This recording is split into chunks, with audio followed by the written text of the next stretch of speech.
supposed to be one of your best friends, and the only people that I ever mod abuse are the people that won't shut the fuck up on the panel when they're talking over either you or me. Okay, realistically, Forrest, I might give his mod powers back, but Luis got to get his green card, and then I'll consider giving my mod to him. in regards to mods, I am trying to run a professional channel Thank and you for your candor. show. It's okay. I'm not professional enough. I get it. Thank you for your candor, Coco. Oh no, you are. It's just that I'm very picky with my mods, and like historically, like I've had friends who have like abused their mod powers and like don't really care about the project. Have you ever thanked anybody for their candor, Luis? But yeah, that's a whole other thing. But I have actually. Okay, well then you might qualify. Coco, what time is the debate tonight? In 27 minutes. So it's 7 o'clock Central? Yeah. So what if I use the Forest as a reference? Would that help me like get some credibility in here?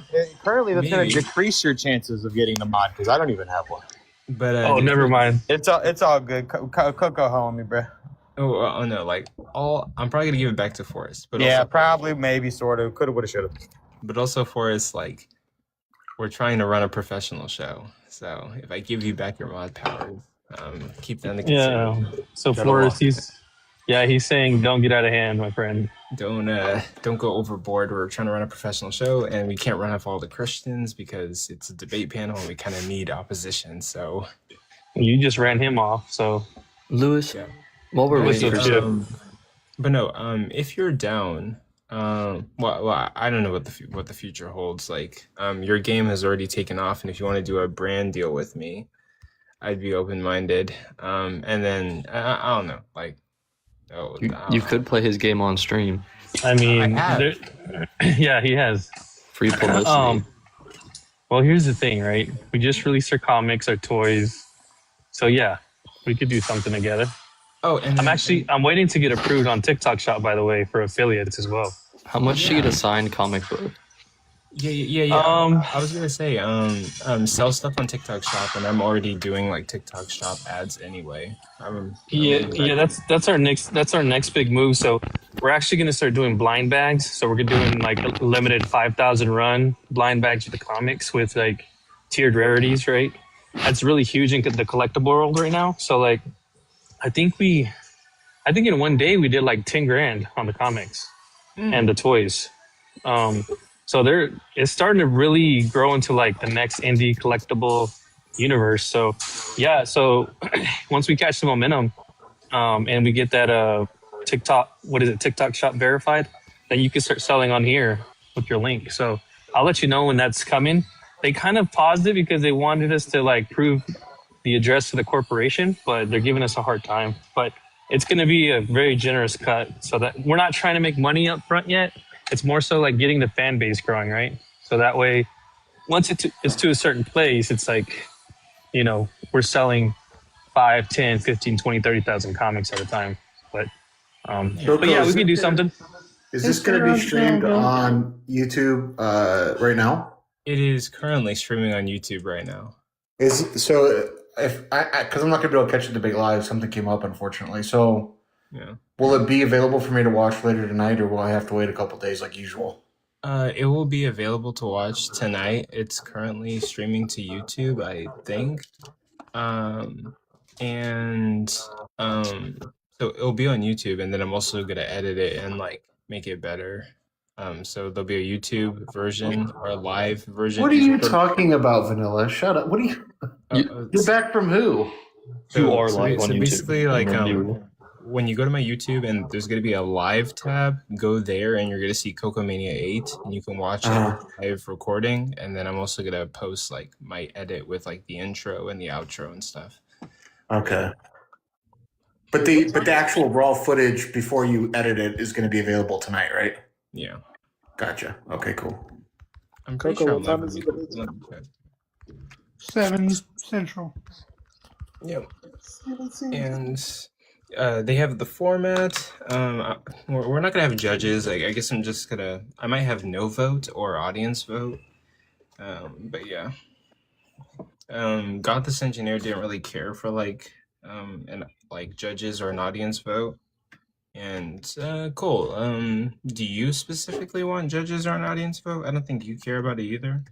I didn't really care that much. I mean, we can do an audience vote. Like, my only problem with doing an audience vote was I was just saying it was more like a popularity contest. But if I really don't care, like if you want to do an audience vote or not, Coco, yeah, I'm not that worried about it. Well, the audience vote could be done without it counting toward their stats you add to that website of yours, Coco. Yeah, Right. I was gonna say this. I have a scoreboard on my blog site of all the debates that I posted. Yo, I just started watching your YouTube like last night. I discovered it finally. Oh, what do you think about it? It's good. I just got to catch up on those all those debates you have there. Yeah, like there's been pretty cool. tons. Happy for you. I posted debates with like PhDs actually, which I'm very proud about. So I have Dr. Ryan Mullins versus Dr. Kirshner uploaded there. I hosted it with John Steele, and I've hosted plenty of debates with over 50 different individual content creators. Some of which I'm still friends with. Some, life happens and we go our separate directions. But, it is what it is. You guys check on my boy Seer if he's doing okay today? Yeah, he was here today. No, he's not doing okay. I dog walked him twice. I mean, check on my guy. He's okay. No, it was. We just had some silly debates today. It was good. Did you and No, I watched Cousin it this have a morning. discussion on this topic or what we're talking about? Oh, I debated him on if a hot dog is a sandwich and if a flower is a treat. No, I was asking, sorry, but I appreciate it. No, me and Oh, my Godless bad, had my a bad, my bad. discussion about mythicism earlier. It's on his YouTube. Oh, okay. The atheists were so hardcore, I almost became Christian. I said, "Nah, man, these guys are demons." The Seer and all those people are over in Kylo's Discord right now. I think they're taking turns debating Danny about and doing their whole rhetoric game they do. That sounds super fun. Yeah, just being super unclear on the language, not clarifying, talking real fast. That silly game that all these anime debaters are doing nowadays. Anime That's debaters true, is such a because they wouldn't perfect even title. Get to the argument. I think I was listening this morning. They wouldn't even get to the argument. They would only argue about definitions. And I think they even like money gets traded in there, right? So like they do like debates and like if you win you earn money. I think Uchi Kylo puts money up front. I mean, cool for them. That's not my style. You know what I mean? Yeah. But The knowledge is the only money I need. yeah, like the Knowledge Gap crew, the KG crew, like they have a very competitive debate culture going on. Like the like every minute of the day I'm getting some kind of notification from OG Kylo's Discord, and they're going around TikTok debating, getting stronger, competing, and yeah, there's a competitive debate culture happening. Let me ask you a macro question, Coco. Do you think for the greater good, that is a better, or sorry, I think it's a good thing that people are getting together and having discourse. But do you think for the dialectic that humans are trying to have at this current point in time, that style of rhetoric is more beneficial or less beneficial to the overarching dialectic? I think sometimes it can be definitely a tad bit overly aggressive. And I'm like, okay, I get that we're trying to win and be the best debater on the app. But has it tipped into toxicity? I mean, okay, like a little bit, right? It's not even. There's not even an effort to be clear in these conversations that they're having. It's an effort to confuse. It's not a good faith debate. But that's why I cooked Seer twice, because I was clear and consistent, and he was trying to obfuscate. I mean, and that's earlier, why a hot dog's a sandwich. Boom. Earlier, Matthew said he was using. Let me give you an example. Matthew said he was using modus ponens earlier, right? And they asked him what modus ponens said, and he said what modus ponens is. Sorry, and he says it's an if-then statement. Now, technically, that's incorrect, but what he was trying to capture is what modus ponens is. It's if X then Y, X therefore Y. That's modus ponens. right? So to say modus ponens is a conditional is a completely reasonable definition to come up with on the fly, I think. So like, and then they made a big deal about that he was like somehow he lost the debate because he got that technical aspect wrong. Like it's just a semantics game. What's up, Sirloin? What were you trying to say? When you say seer, you mean Daniel? Mm-hmm. I dog walked it. Bro, he gave me an argument the other day, and I looked at him and I said, your premise one literally says that creation can create itself. And then gets mad at me when I point out his flaws. That'll happen when you're like 19 and your ego's the size of the fucking Empire State. Right now I'm kind of just bringing up friends. But like later we can have like other people. But We're waiting for a debate to start, gang. Yeah, we're waiting for Godless Engineer to get here, but he's not late. Like it's early. Like Yeah, we're 17 20 minutes ahead of schedule here. It looks like It's the pre-show. You know when they have like the talk shows before the football games and after? Yeah. That's what we're doing. Normally before these debate events that I host, I'm like super nervous. I'm like, it's not that I'm unprepared, but I'm super nervous and I'm setting everything up. But today I feel pretty good. I'm not even nervous at all. hey, it's Rhetoristics. What's up, buddy? Yeah, no, I'm now an anime debater, so I had to put like the highest power scaled anime character in my profile. So valid. So valid. South Dude, Park In is this, like, oh my god, in this Discord, have you been in this Discord, Sticks, that I'm talking about? This Kylo Gang Discord? They're calling them the Kylo Gang. That's what this group is called. Have you been in this Discord? No, I don't fuck with Discord anymore. This Discord, they have like different rankings, like where they have some kind of like Somebody thing there's low attached to their tier. name. That's Yeah, it says like high tier, mid tier, and low tier. And Danny was talking to this guy, okay, and I don't even know what the guy was saying. Danny doesn't know what he was saying, and they said because Danny couldn't track when the guy was intentionally not being clear, they moved Danny from high tier to mid tier. It's just, Of course. in what world is Danny Phil talk a mid tier? I mean, My come favorite on. is when you're talking with them, like, and just this is like a summary of their kind of rhetoric. Like, you'll ask them to respond to an argument, and they'll go, "Yeah, what's the argument? I should respond to your argument." God damn it. Rhetoric maxing. That's what that is. What's the point? What's the point of even talking to these people? There's It's a new wave sometimes. of them right now that speak so fucking fast I can't understand them. I'm actually just impressed at how fast you can speak. I'm impressed on how many terms they can use in like 5 sentences. Like they like try to knowledge pack every single sentence every single time.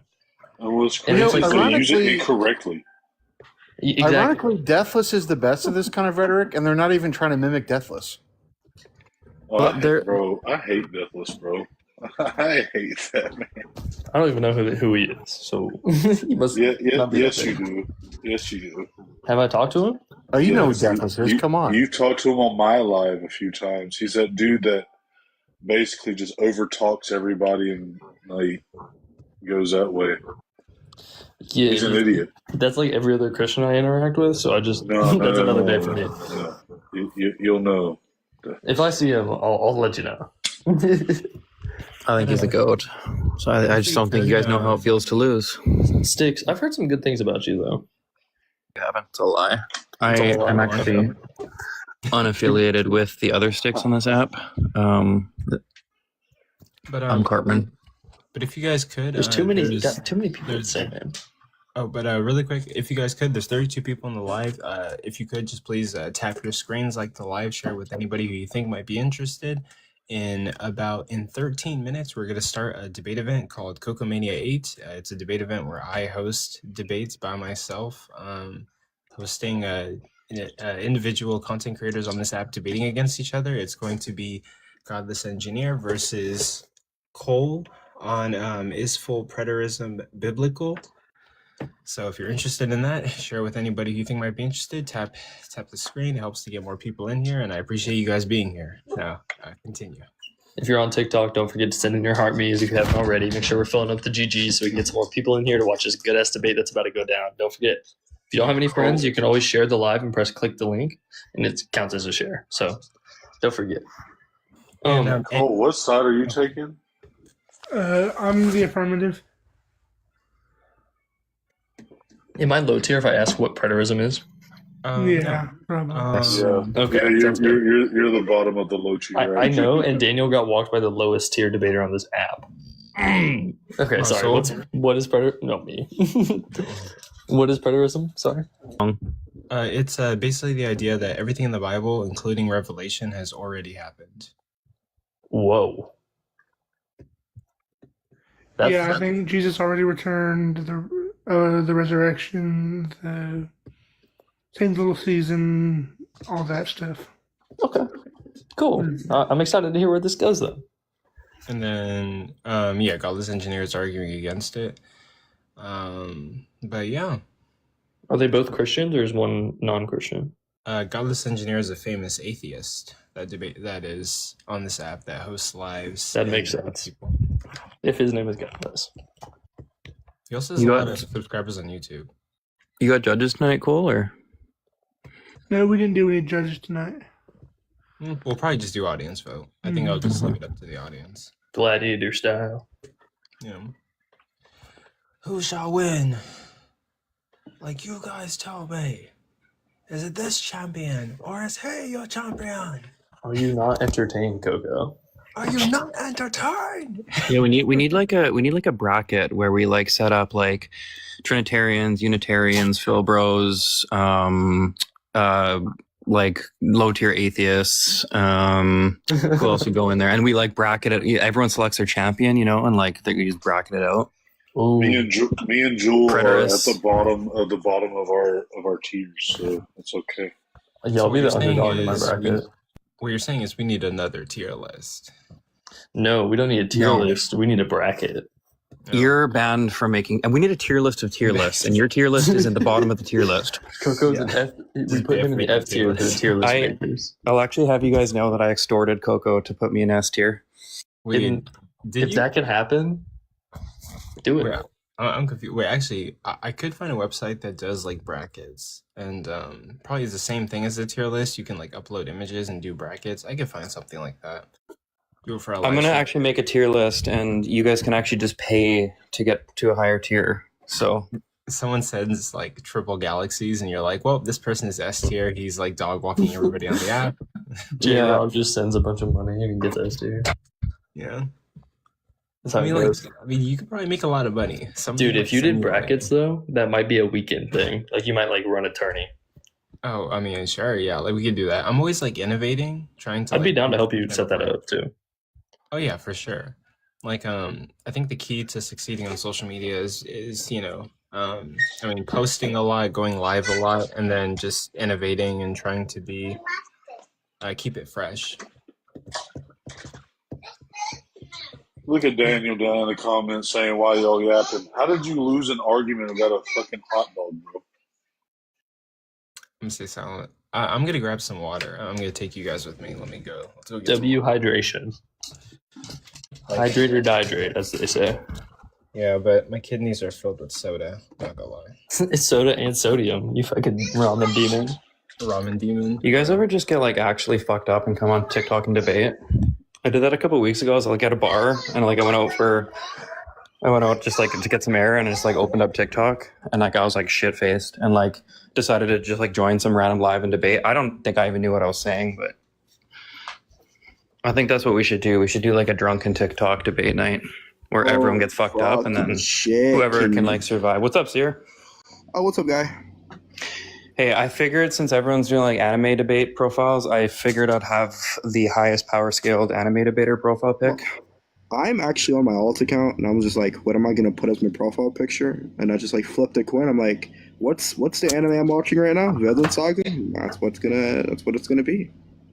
Well, some motherfucker tried doxing me this week, so Oh, for real? now I'm laying low. After the Philbro atheist sticks wiped them out in a debate, probably, huh? I've never won a debate in my life. Tell me something. I don't know. Daniel. You versus Theosophical is low key kind of a fucking. Hey Daniel, tell me something. What the fuck do you want? Baby? How'd you get dog walked by Jewel twice? Actually, let me explain this. Number one, he was trying to run the argument or like render an argument that a hot dog's a sandwich, and it said that the bread is locationally distinct from each other. But by saying locationally distinct, he's saying it's also like the same thing. Blunder number one. Number two, this man was just saying, yeah, flowers grow off of a woody substance. Roses have a woody substance. Therefore, flowers are wood. Straw man, holy fuck. Well, trivialism is obviously true, so like. Whoa, yo, Sticks.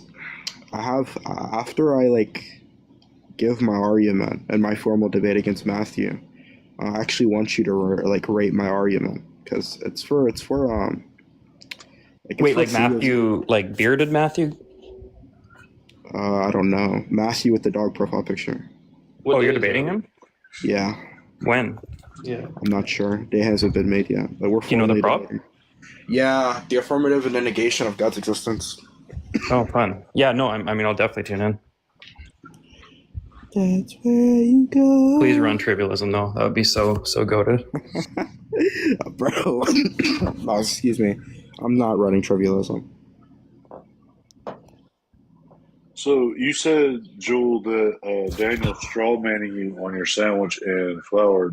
Okay, wait, Joel. No, I'm not a strawman on his flour. Yeah, Sirlin, can you stop dick sucking? Okay, continue. I'm talking to. I know. I Joel. just had to throw an ad hoc. Go ahead. Yeah, I know. How's he strawmanning you or still manning you? The straw man of my position is that because a hot dog is one continuous piece of bread, it's a sandwich, which was not at all how that proposition was laid out. The proposition was laid out that the qualities of a sandwich has to be between two distinct parts. Those parts don't necessarily have to be separated. They can be one continuous piece of bread that have to be distinct from each other. And because the hot dog bun is What does that one even piece. mean? So you weren't tracking my argument at all. But distinct. You can have two pieces that are distinct from each other. Just because my body is one, my hands are distinct. Distinct from each other, then they're separate, or like there's a distinction. Not a My separate. body is one piece, but my hands are distinct from each other. What the fuck are you talking about? You're so low tier, and you lost to me, the lowest tier. Wait. So if I have one piece of bread cut down the middle, are they locationally distinct? There's a top piece and a bottom piece, or a left piece and a right piece. They're locationally distinct. You fucking idiot! That's like indicating two separate pieces. No, Red fish, blue fish. You didn't say it was completely separated. All right. Let's just end this. Godless engineer, what's up, man? Hey, how's it going, guys? It's going good. Are you ready for this? Are you ready for this high tail debate? Yeah.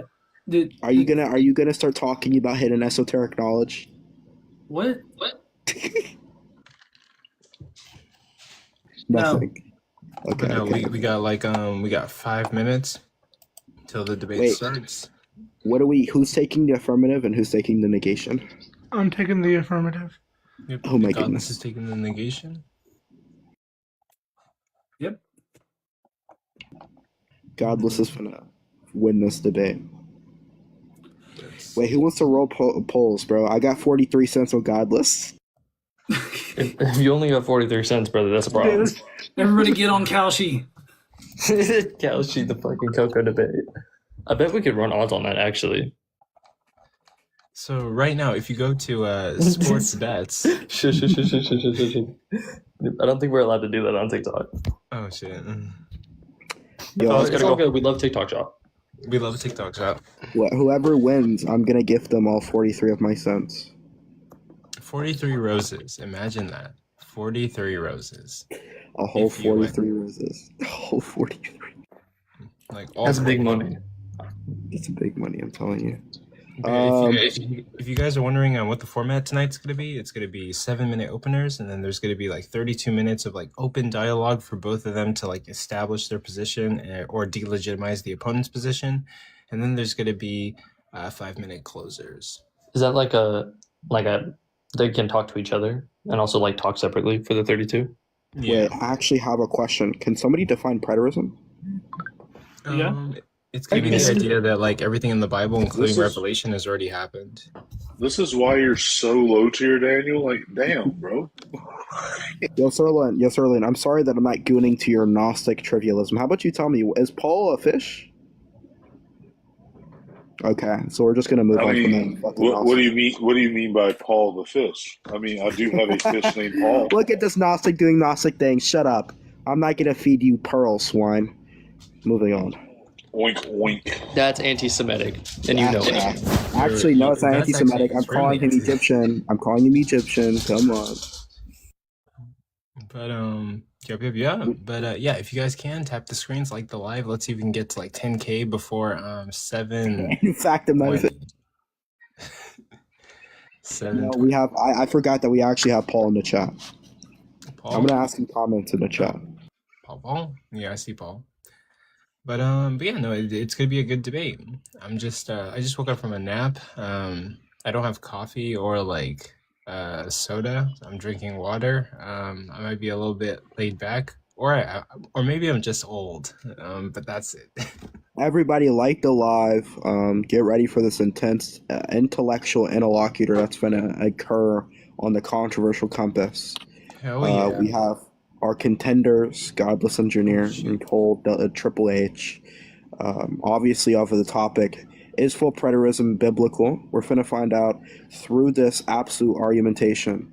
Let's have a good interlocutor, guys, and let's come out with trying to find the truth instead of trying to find ego. And I'm sure this debate is going to be good. So, absolutely. But yeah, we got 1 minute till it, guys. Is it okay if I drop everybody? Can I? Yeah, let's all be good goys. Let's all Have be fun. good goys and stay in the comments. And yeah, of course. Yeah, if you Shut just up, want me to, Daniel. if you want me to Shut go, up, Daniel. Kick him first. Yeah, I got Talk you. to me. yeah, I'll okay. handle that, Bennett. Good All luck, y'all be debaters. good Have fun. goys Yep. and get everybody else. Bye. See you guys around. Thank you for coming out. Booyah. But yeah, we got like 1 minute to it. So we got 41 people in the live. If you can, throughout the entire debate, just tap your screens. It helps to get more people in here and put this live on the For You page. And tap your screen, share with anybody who you think might be interested. So I guess we're gonna start. It's 7 o'clock. Today we're basically doing Coco Mania 8, a questioning of fate and its date. I think that's the name. I put out a promo video for it and edited it and everything, so that's pretty cool. Today we have 2 amazing content creators on the TikTok app. We have Godless Engineer, who's going to be taking the negation of this topic that's floating above my head. Is full preterism biblical? And then we're also going to have Cole, who's taking the affirmation. He's saying that full preterism is biblical. If you're wondering what full preterism is, it's the idea that everything in the Bible has already occurred, from Genesis to Revelation. Jesus has already come. All of that stuff has been completed, and there's nothing else to be completed. So that's that. The format tonight is going to be 7-minute openers, 32-minute of open dialogue, 5-minute closers, and in the end, we're just going to do like an audience vote in order to see like who the winner is. So you guys get to choose, and I'm going to leave that up to you. In regards to gifts, look, I know we're in a tough climate right now. We're struggling financially. I'm struggling financially, so gifts are not expected, right? It's optional if you want to give any gifts. We simply appreciate you being here and watching the event. That's how I'm able to put on so many of these. But if you have any gifts, please gift the debaters first. Gift them first, because I can't do this without them. And then if you have any extra change, send it to me. I typically use the gifts by transferring it onto PayPal, and I use it to fund this project and to do many more. But you don't have to gift. We just appreciate you guys being here. But with that, thank you guys for being here. Tap your screens, like the live, share with whoever you think might be interested, and we'll get started with Cole. You're going to be doing your opening statement, which is going to be 7 minutes. So I'm setting up the countdown right now. And your 7-minute opener will start whenever you say your first word. Oh, sorry, I was totally. Cole is going first, right? Yeah. Okay, Yeah. sorry about that. I'm on mute. Oh, no, you're good. You ready, Cole? I am. Just say when. All right, so I am going to be defending the idea that full preterism is biblical. I'm going to try to hit on three main points right now. The first one I'm going to talk about is the nature of the coming of Jesus, that being or the parousia of Jesus. So we see in the Old Testament that that the parousia, or really the day of the Lord, and this coming in the clouds language, we see it a lot in the Old Testament, tied to judgment and like temporal judgment. This isn't like some supernatural event. It is armies judging the nation, which ties perfectly to the 70 AD when Christ judged Israel. I believe that's Isaiah 19:1. It speaks of Yahweh riding on a swift cloud to judge Egypt, and we see that same language in Luke 21 and Matthew 24 and in Revelation 1. The clouds being like is usually to reference the dust coming off the feet of the soldiers coming to judge the city. We see that language used in where is it? That's I'm looking at Luke 21 right now. Christ is talking to the disciples. He says, "Then you will see the Son of Man coming in the clouds with power and great glory." We can tie that to Isaiah. Yahweh riding on a swift cloud to judge Egypt. So that was judgment language, and I would say that judgment was fulfilled in the destruction of the temple in 70 AD. The other would be the supposed destruction of like the entire planet that we see talked about, like in Second Peter. First of all, we have to understand that these people didn't have a concept of the entire planet. This was 2,000 years ago. Their idea of the planet would have been just their own inhabited land. So and even more so, the heaven and earth language, like we see when Christ tells the disciples that heaven and earth he says heaven and earth will not pass, or the law will not pass away until heaven and earth pass away. Well, Christ is referencing their covenant system. There was heaven and earth. It was the place where heaven and earth met. It was the microcosm of the universe. So this was heaven and earth to these people. And the resurrection, Paul talks about in 1 Corinthians 15. He ties the resurrection to the covenant headships. And another thing I have thought about being that Paul, all through 1 Corinthians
soon, the time is near, and other such phrases. They were sincere about this urgency too. They truly believed the sun would go dark, the stars would fall, and the Son of Man would appear visibly in the sky, and the dead would be raised. In reality, near the year 70 CE brought a Roman military siege. Calling this siege the same as a darkened sun, stars literally falling, and the Son of Man visibly appearing in the sky, and the dead raised up is ludicrous. To rescue these failed expectations of the New Testament authors, you would need to turn every prophecy into a metaphor. Turning real concrete prophetic statements and sentiments into nothing more than metaphors is the last bastion of failed theology. Considering the New Testament requires specific public observable claims, is there any evidence of these events in history? As we'll see, nothing in the historical record will meet the requirements set forth by the New Testament authors. This is not some specious argument from silence. If these events actually happened as the New Testament requires, we should expect to see them recorded in contemporaneous accounts. That this total absence of evidence is, in this case, the evidence against full preterism. Now, I can go into the actual historical record on this, but considering the my time frame here, I want to skip to my New Testament stuff. But like I said, we can go back to the historical nature of it, how it's not historical. So full preterism was being soundly rejected by second century Christians. We could start with 2 Timothy 2:17-18. It's not written by Paul, but by second century Christians. And it says, quote, "Among them are Hymenaeus and Philetus." That's weird.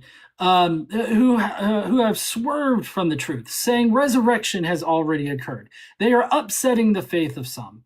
They specifically name the full preterism position and condemn it. The New Testament specifically identifies the position as a false teaching. Acts 1:11 has 2 angels directly saying to the apostles, "Men of Galilee, why do you stand looking up toward heaven? This Jesus who has been taken up from you into heaven will come in the same way as you saw him go into heaven." This is what the Christians of 2 Timothy were expecting. The full preterist claims the return was invisible and accomplished through Roman military siege. That is not the same manner. That is not what the 2 Timothy Christians were expecting either. Third, in 1 Corinthians 15, Paul writes that what is sown perishable is raised imperishable, that the dead will be raised at the last trumpet, and that we will all be changed. He uses the seed analogy, something physical sown, something physical raised. He ties believers' future resurrection to the past resurrection of Jesus, which the Gospels describe as bodily. An empty tomb, a body that could be touched, a body that could be eaten. The full preterist must claim that this is a physical bodily transformation occurred visibly in the year 70, contradicting the entire argument of the passage. Even within the preterist theological tradition, this tension has been recognized. As mentioned earlier in my thing, I mentioned R.C. Sproul. Actually, he says, if I can find the thing right here, he laments over the actual preterist. See Sproul. I got a minute and a half. Yes, R.C. Sproul himself, a preterist, partial preterist, wrote, "In the last days, according to Jesus, that full preterists bear the burden in this controversy of showing that creedal orthodoxy has been wrong at crucial points of eschatological understanding."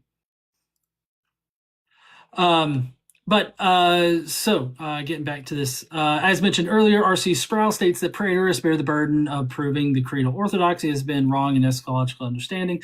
This shows that even committed defenders of preterism see the issue with full preterists. I want to give the strongest version of the preterist case its due, though. There is real scholarly argument that the Hebrew prophets use cosmic dissolution language as a literary convention for political upheaval. Isaiah uses it for Babylon. Ezekiel uses it for Egypt. The preterist argues the New Testament inherits this convention, and that's a fair argument. The problem is that the New Testament pairs this cosmic imagery with specific concrete events that have no parallel in Hebrew tradition. Angels with trumpets gathering the elect from the four winds, the visible return of Acts in 1:11, the bodily resurrection in 1 Corinthians 15, and the convention can explain the imagery. It cannot explain the events the New Testament places it alongside. So I guess that'll be it. I've used up my entire time, so thank you. Yep. Thank you for your opening statement, Godless Engineer. Both opening statements were very good. So now we're going to move on to the open discussion portion of the debate. This section belongs to both of you, so it's not either of you's like time. It's shared between the both of you, and this will be the time for you to establish your position and tear apart your opponent's position. So with that, I'm going to set the timer for it's going to be 32 minutes, and it starts now. All right. Do you want to go first, Gallus, or do you want me to go first? I don't really care. Well, so I mean, I don't know. I guess what I took away, your opening statement's kind of what I expected to see. As the fact that I feel like I handled some of most of your opening statement there.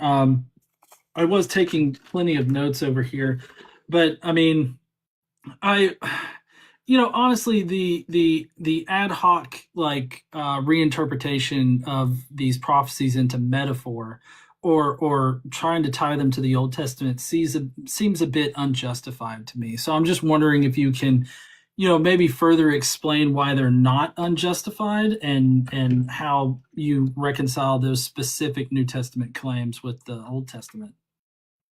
Well, I mean, the one that you spoke on, that being the Acts 9 through 11, I would like to talk about that. Okay. So, I'm going to read Acts 9 through 11.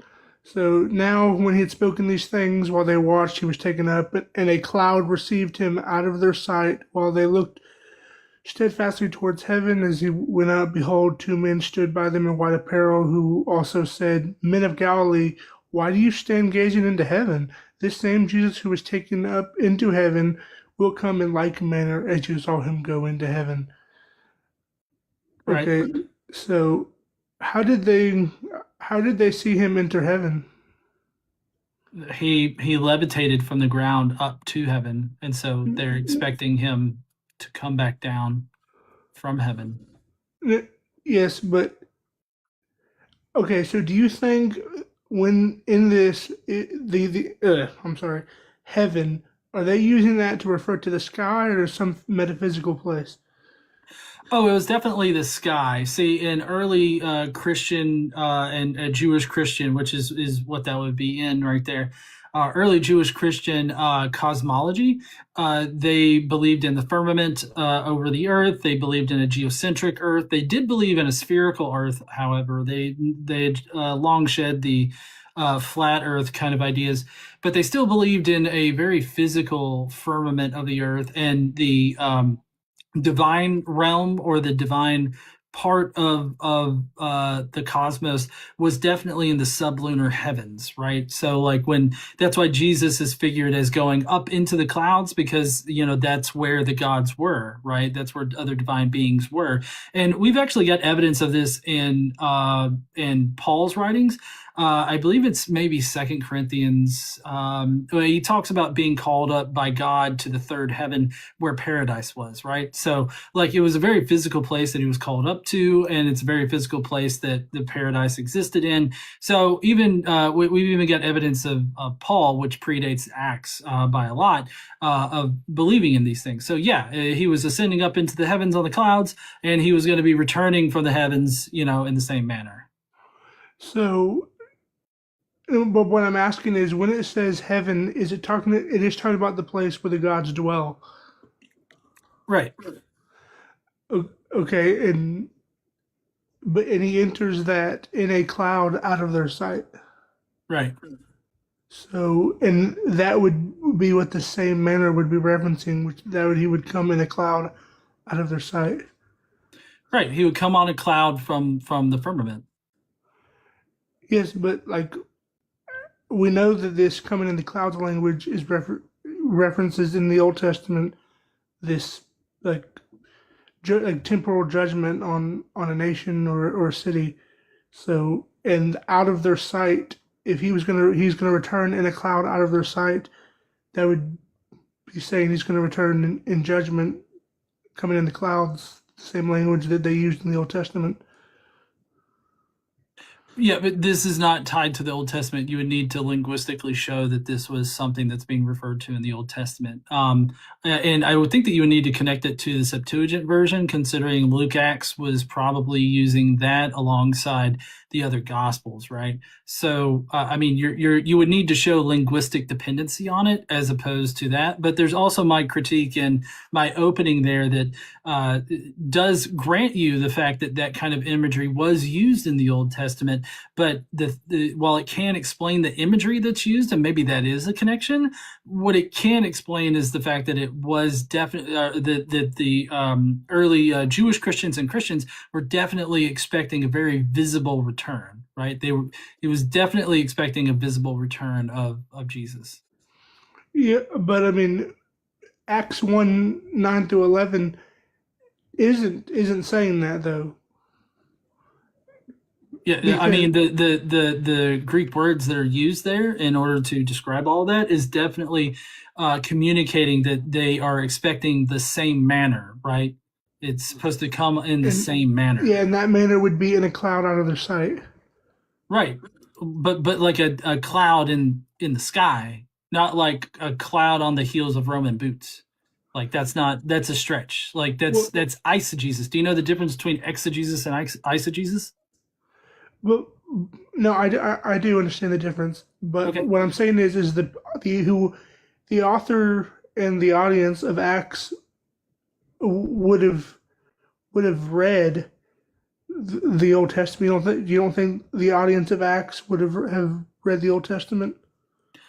No, I think that they did know the Old Testament, but all that doesn't detract from the fact that they resoundly reject, this notion, like in 2 Timothy. I know that wasn't written by Paul, it's pseudo Paul, but still it communicates that even in the 2nd century, they were refuting this idea that Jesus had already returned in some kind of mysterious way, either through the Roman occupation or otherwise.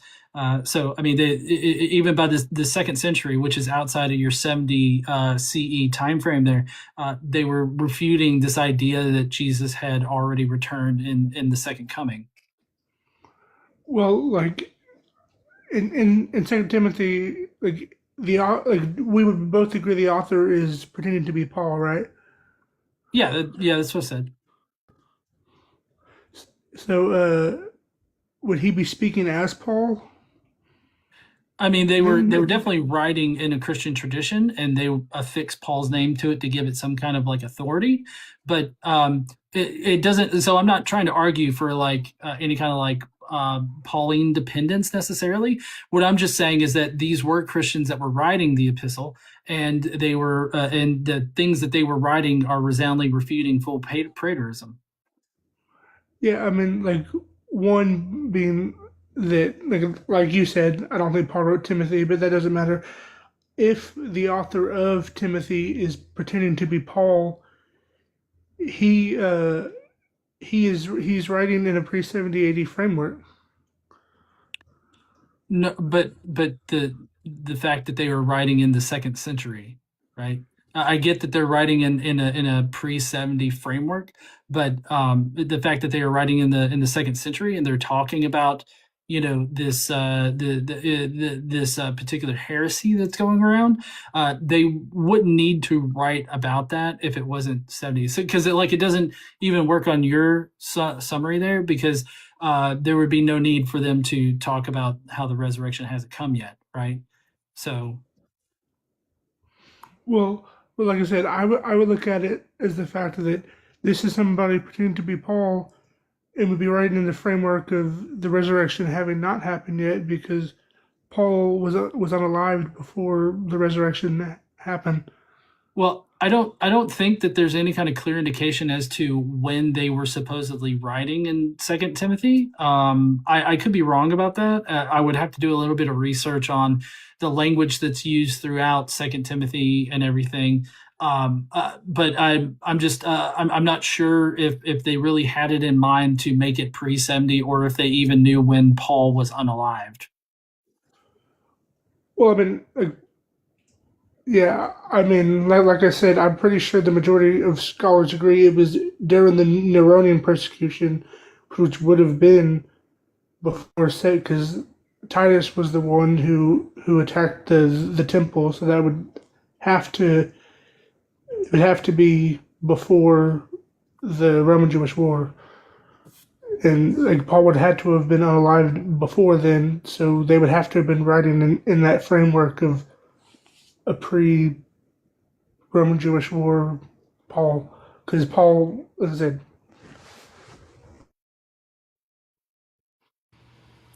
I'm sorry. Did you finish your thought?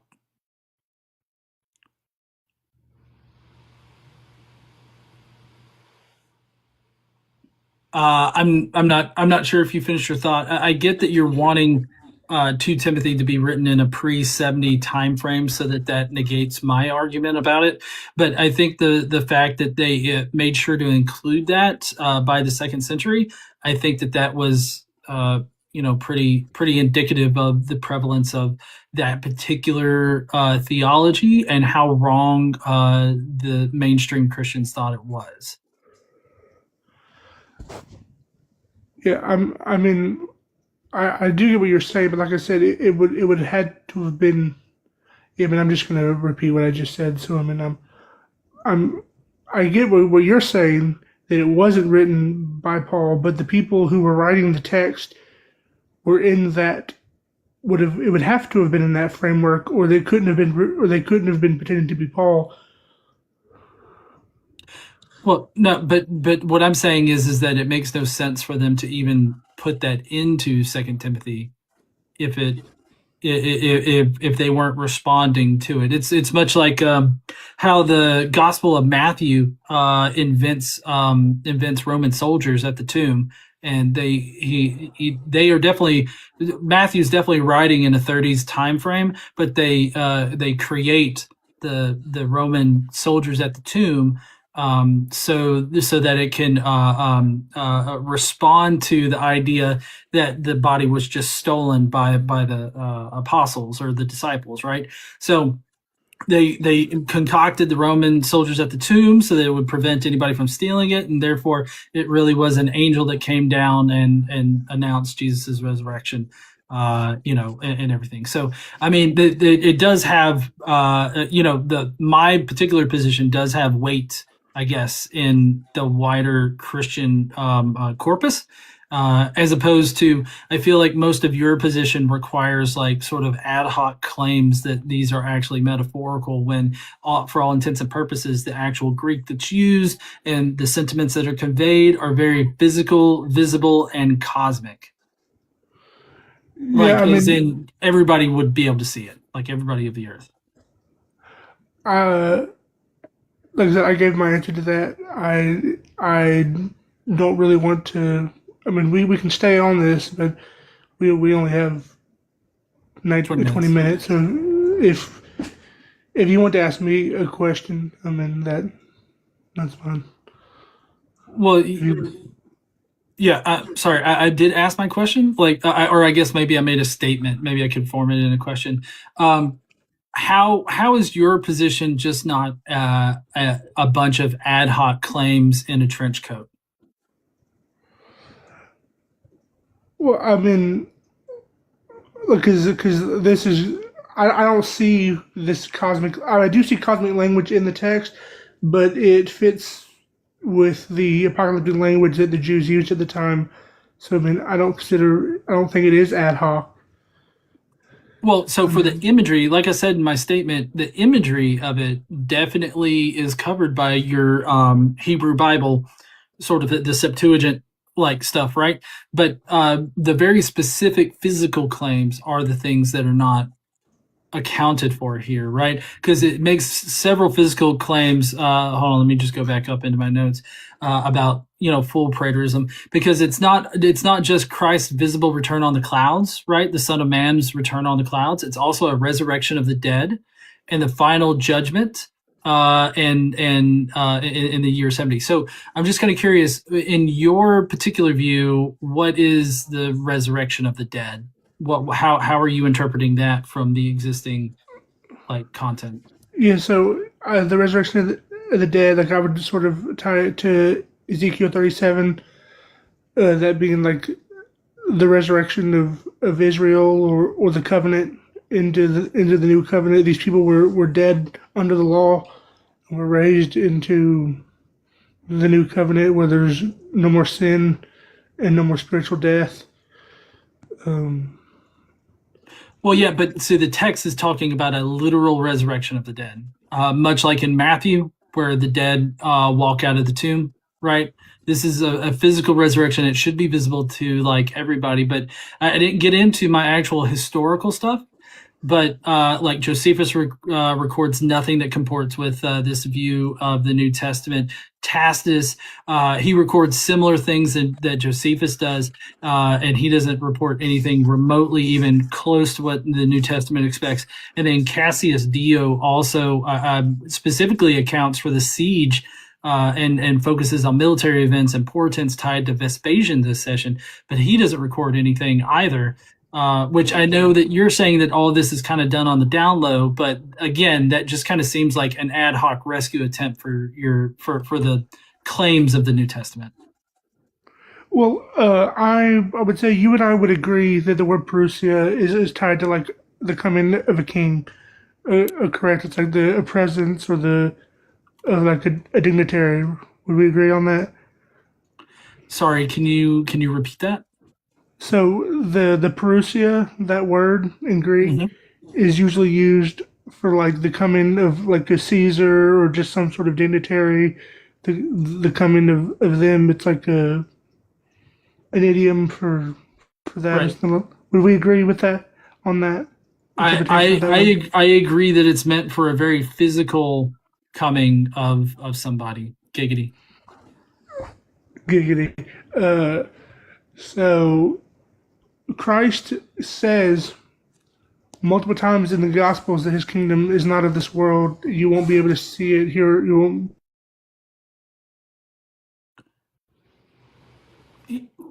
Sorry, I know that you're. Oh, sorry, your mic cut out real quick. Are you saying that it's not a physical place? No, the kingdom of God is not physical. No. Christ says that.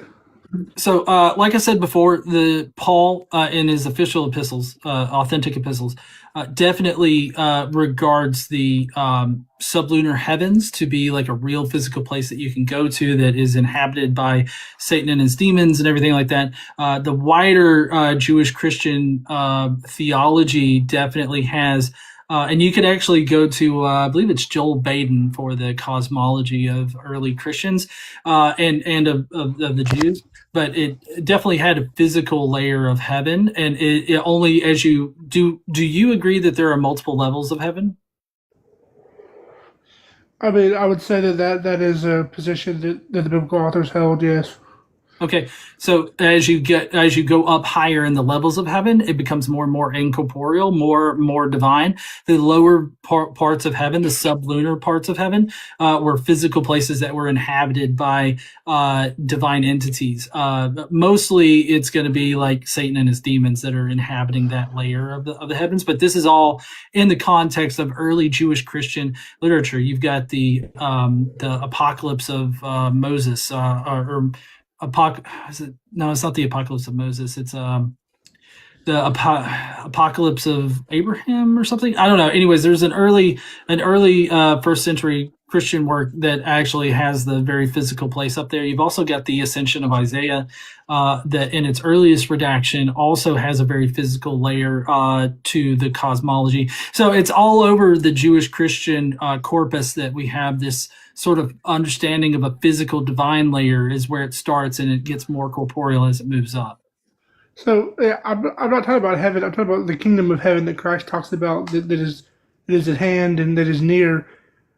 Christ isn't talking about some place in the sky. He's talking about. Is that what you think Christ is talking about there? I think it's what the Jewish Christians understood in the first century. You've also got Hebrews. I forgot to mention Hebrews. Hebrews actually mentions this same kind of sublunar heavens ascension. And there, it's a lot more specific in that these sublunar heavens, these divine layers to heaven, they actually have physical places like temples and everything like that. And there's even some parts where it suggests, that Jesus was entering into those particular temples and purifying those, and the ones that are here down on Earth were actually the dirty copies of the things that really existed in the heavens. So I mean, we have that cosmology in an adjacent Pauline group. So I mean, I feel like it's all over the early first century Christian corpus. Yeah, Almost like porpoise. What I'm saying is that you think Christ is saying that this sublunar place is going to come down to the earth? Is that what you're saying? No. What is the I don't think of heaven then that Christ is talking about when he tells them that it's at hand, and when he tells Pilate his kingdom is not of this world, or you will not be able to say here it is or there it is. What is Christ talking about there? He's talking about the divine realm, but that doesn't mean that the divine realm is not physical. The divine realm is a physical place and that's why Christ, at the end of Acts and in some of the Gospels where he ascends up into heaven, right? He physically ascends up into heaven. That we've got multiple different artistic depictions of Christ ascending into heavens, ascending into the clouds. We've got multiple artistic depictions of Yahweh sitting on the clouds, using the earth as a footrest. We've even got that, I believe, in one of the biblical texts describes the earth as the footrest of God, right? So like we have this very physical description of the heavens. I mean, if the heavens weren't meant to be physical, maybe you can answer me this. If it was never meant to be physical, and the divine realm was some kind of other dimensional spiritual realm, that's not at all perceptible by us whatsoever, why was the Tower of Babel built? Yeah, I don't think the tower. I don't take that as literal. I don't think it's literal. Okay. Well, still, even within the story, like it doesn't have to be literal, but within the story, God destroys the Tower of Babel and confuses the tongues so that they wouldn't build a giant tower up to the heavens. It has a very physical understanding of the heavens there. So it doesn't have to be a literal story or even a real story, but within the story, it is coherent to say that they considered the heavens to be a physical place. And if that were to be the case, if they did think the heavens were a physical place, why would Christ say that you cannot say here it is or there it is? Because if there was a place up in the sky, you could say, well, here it is right here up in the sky. Well, they couldn't get the sky was an unattainable place to them, right? I mean, they couldn't fly, they couldn't build anything. You can only stack shit so high, right? So like, there's no way that they were able to get up into the sky, but they did have a very physical sense of the sky, right? They had a very physical sense of the firmament that was up there, right? Yeah, but like then you would be able to say here it is. It's in the sky. You could still say that. You can still say here it is or there it is. Christ says you can't say that about his kingdom. Well, I mean, true. I mean, Christ's kingdom was up in the heavens, and I think that the reason why you wouldn't be able to see it is because the firmament's in the way, right? Like if I point you towards a wall, unless you're Superman, you're not seeing past that wall, right? Yes, but like even if like let's say there's a car on the other side of this wall here, I would be able to say, well, there the car is. It's over there. Even if you can't see it, I can still say here it is or there it is. Right, but you wouldn't be able to. Yeah, it would be an incorrect statement to say that you could see the car through the wall. Yeah, but Christ doesn't say that you like. Christ says you cannot say here it is or there it is. Like that's pretty clear. It's not a physical place. Like I'm not sure what Where's this, like, what book, chapter, verse is this? Let me find it.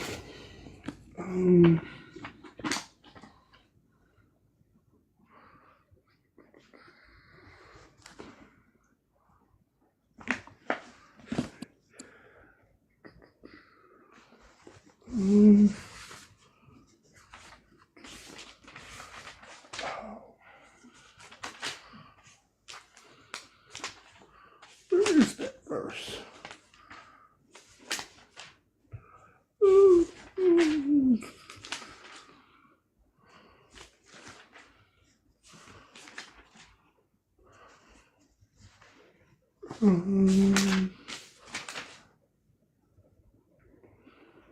One second, let me look it up. I guess I thought it was there.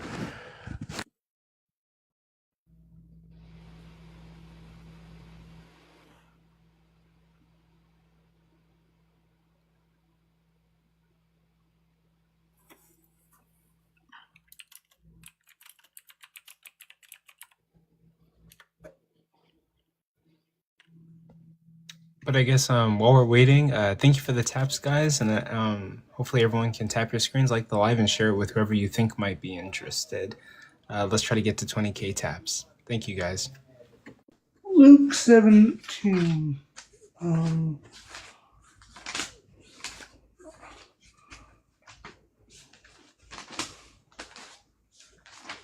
Luke 17:21.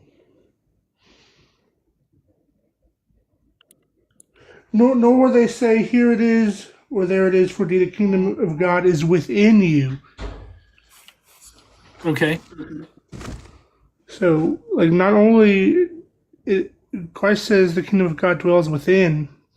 It's not a physical place. Sorry. What? Where? Luke what? Luke 17:21. Luke 17:21. Yes. Okay. Let's see. Nor will they say, "Behold." No, I don't want to subscribe.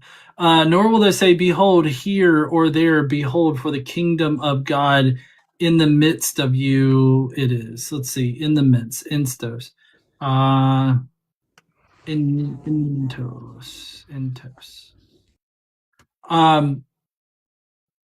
Still, I think that even though that it seems to be using metaphorical language to talk about the kingdom of God, I think that it definitely is talking about, like, the shared brotherhood between Christians, but that doesn't detract from Acts 9 to 11, where it talks about how, you are to expect him to come the exact same way that he left, right? I don't think it detracts from that.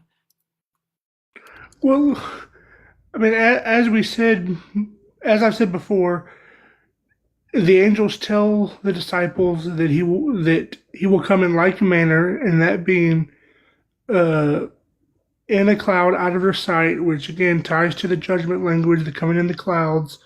So I mean, like, that doesn't follow. No, I mean, what doesn't follow is that you're saying that the imagery is a replacement for the very physical claims that it makes. I mean, it makes the claims that this is going to be viewed by everybody, right? I mean, that's at least my understanding of the text, is that this should be visible for everyone, right? It's very physical and visible, coming on the clouds from the heavens. Are you referencing? Is it Revelation 1:7? Let me check my notes real quick.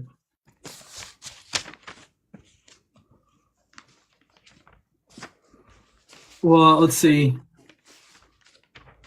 There's Revelation 3:17, which describes the church of Laodicea as saying, "I am rich, I have prospered, and I need nothing." Historically, they suffered major earthquake in 60 to 61.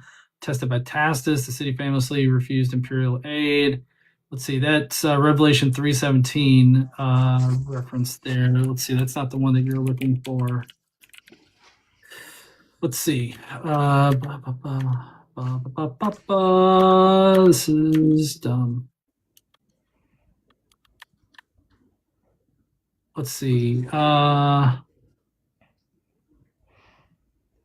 internal evidence from Revelation itself, particularly the description of the Laodicean church, fits a post-70 date since Laodicea was devastated by an earthquake in AD 60, would not have recovered or prospered, described in Revelation 3:17. So, like in Revelation 1:7, it says, "Behold, he is coming with clouds, and every eye will see him, even those who pierced him, and all the tribes of the earth will mourn because of him. Even so, amen." I think that's what you were talking about. Okay. But one thing I would say is, like, we have to understand audience relevancy. John is writing this to like people in the Okomene, in the inhabited lands, in the Roman Empire, in the surrounding regions. So yes, they would, and like the sea there, like, it doesn't necessarily have to mean visible. It can be like, it can mean understanding. That's in its semantic range. So I mean, and again, the coming on the clouds language, that ties back to Acts 1, and then to the Old Testament, where this isn't supposed to be physical. It's supposed to be a judgment. Okay. Yes. So Daniel 7:13 does describe an approach towards the Ancient of Days. The Olivet Discourse recontextualizes the language in a different direction. Matthew 24:30 has the Son of Man coming with the power and great glory, immediately sending angels to gather the elect. The direction of the movement in Matthew is from heaven toward earth. The tribes of earth see him, which is the opposite of Daniel 7, approach toward the heavenly throne. Additionally, Acts 1:11 describes this, right? So that's actually part of a context stripping fallacy, is what my notes say right here. I would agree that Jesus is drawing on Daniel's Son of Man imagery in this section, but I feel like what you're doing is you're reading the source while ignoring the adaptation in this. Sorry, I'm just reading from the notes that I have, my more extensive notes on just all of preterism. In Daniel 7, the Son of Man approaches the Ancient Days. He goes up towards God's throne to receive authority. In Matthew 24, the Son of Man comes towards earth. The tribes of the earth mourn because they see him, and he sends angels to gather the elect from the four winds. The direction has been reversed. It's not enthronement. It's a return. And then, of course, there's the Acts 1:11 that I mentioned. Jesus goes up into heaven, and the angel says he'll come back the same way. So that's not that's not up to the throne language. That is coming down to the earth language, which is different than what Daniel has. Yes, but the context of it is, one, the cloud language in the Old Testament, but also the Finish up your last sentence. The non-visibleness of Acts 1, it being in the clouds out of their sight. Okay. And with that, we're going to have to cut it off there. That's going to be the open section segment of the debate. Now we're going to move on to closing statements. During your closing statements, this is the time for you guys to summarize everything that happened in the debate and give the audience a reason why they should believe you won the debate. So it's ultimately your closing statement, your synopsis, your summary, your final chance to win the audience over. But cool. You're basically going to get, I believe, let me check really quick, should be 5 minutes. Yep, you're going to get 5 minutes on the clock, and it starts whenever you say your first word. All right, so as we talked about in Acts 1, 9 through 11, the angels, not only do they clearly tell the disciples not to gaze into heaven, because that's not how Christ is coming down, they also tie it to the coming in the clouds language, which is judgment, and also they say it will not be visible; it will be in the clouds, out of their sight. That, like, the people who wrote this would have been reading the Old Testament. They would have understood this.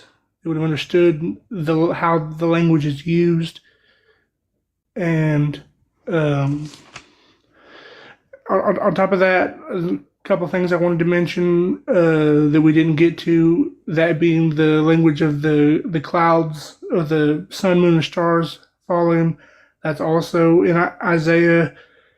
It is talking about Babylon it's talking about kings and political leaders and nations being destroyed. This is normal language that they used when talking about this stuff. We didn't really get to talk about, but I know, or at least I'm fairly sure from other conversations we had, Gauss Engineer, I believe, thinks that there was a lot of Zoroastrian influence. We didn't talk about that on the Hellenistic people in the first century. But my response to that would be, do you think that Zoroastrianism would have been stronger than the Old Testament context that they had? I don't believe so. This was their scriptures. So another thing being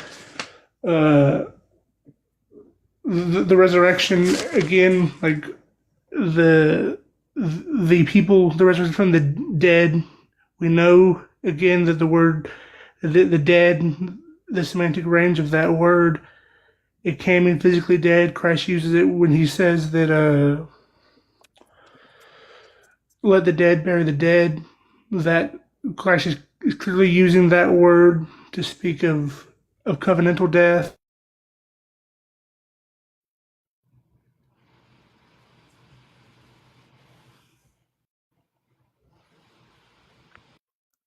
Is your mic okay, Cole? These people were under a law of sin and death. Paul calls the law the ministry of death, I believe is what Paul says. So, in Christ being the ministry of life, this is pretty clear. Christ tells Martha when she's talking to him about the death of her brother Lazarus that she says, "I know he will be raised in the last day," and Christ tells her, "I am the resurrection. Those who believe in me, even if will live, even if they die." So I mean, this is clearly covenantal and talking about spiritual death, the heaven and earth. That link with the heaven and earth being destroyed, like in Matthew 5, 17 through 18, that's being tied to the temple. They didn't know about a earth. Again, as I said earlier, they didn't know of the physical, or they didn't know of the other continents. Their land or their cosmos or their world was the Roman Empire. That is what it's talking about. We can't take that context out of this. It just makes it nonsense, in my opinion, to say they thought this stuff was going to be cosmic when they didn't even have that good of an understanding of what cosmic even would have been. I don't see that. What else? Again, like I said, when I'm talking about the resurrection, Paul does call Christ the first fruits of the resurrection, but when talking about what kind of bodies they will get, he uses the seed analogy. He does not tie this to Christ's resurrection, no matter what type of resurrection you think Christ, whether it be physical or spiritual, he does not say you will get the same body as Christ. So I don't see where we can think this is even like some sort of spiritual, like, corpse body resurrection. It doesn't make any sense. And again, as I also previously said, body has a semantic range because Paul uses it for the body of Christ. It can mean covenantal corporate body. And with that, I've relinquished my time. Okay, thank you for your closer. I think you did a very good job, Cole. Godless Engineer, you're going to get 5 minutes to do your closing statement. It starts when you say your first word. So, full preterism is based on is refuted by two basic pillars. One is the historical record. The other is the New Testament text. The New Testament requirements for full preterism, for the second coming of Christ and all that, are very specific in that they require a physical return of Jesus on the clouds, a physical falling stars from the sky, a physical resurrection of bodies, a very physical resurrection of dead people, raising up of dead people. And so there's just simply not any of that. There's supposed to be a universally visible son of man on the clouds. There's supposed to be a very visible cosmic darkening seen from every part of the empire. There's supposed to be angels with trumpets gathering the elect that everybody sees. And like I said, no bodies leaving graves.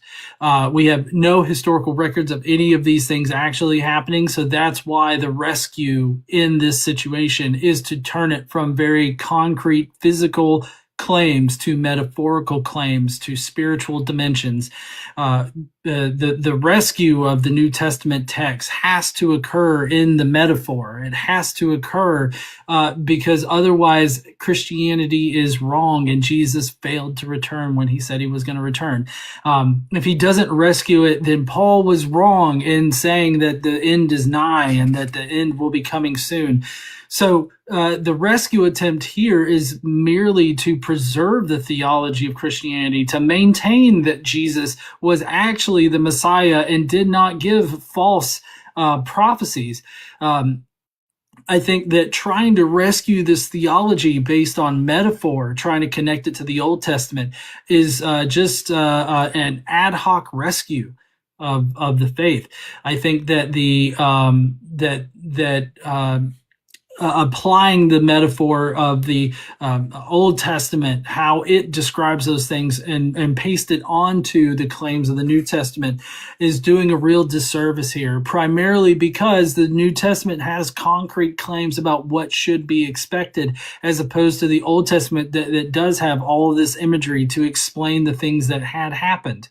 I think that Cole has put forth possibly one of the better full preterist arguments in the debate tonight, but I still think that the best full preterist argument is still lacking because it requires ad hoc rescues of the text, and the partial preterism being the stronger position of the two is routinely discussed in the literature by other preterists like R.C. Sproul, who said that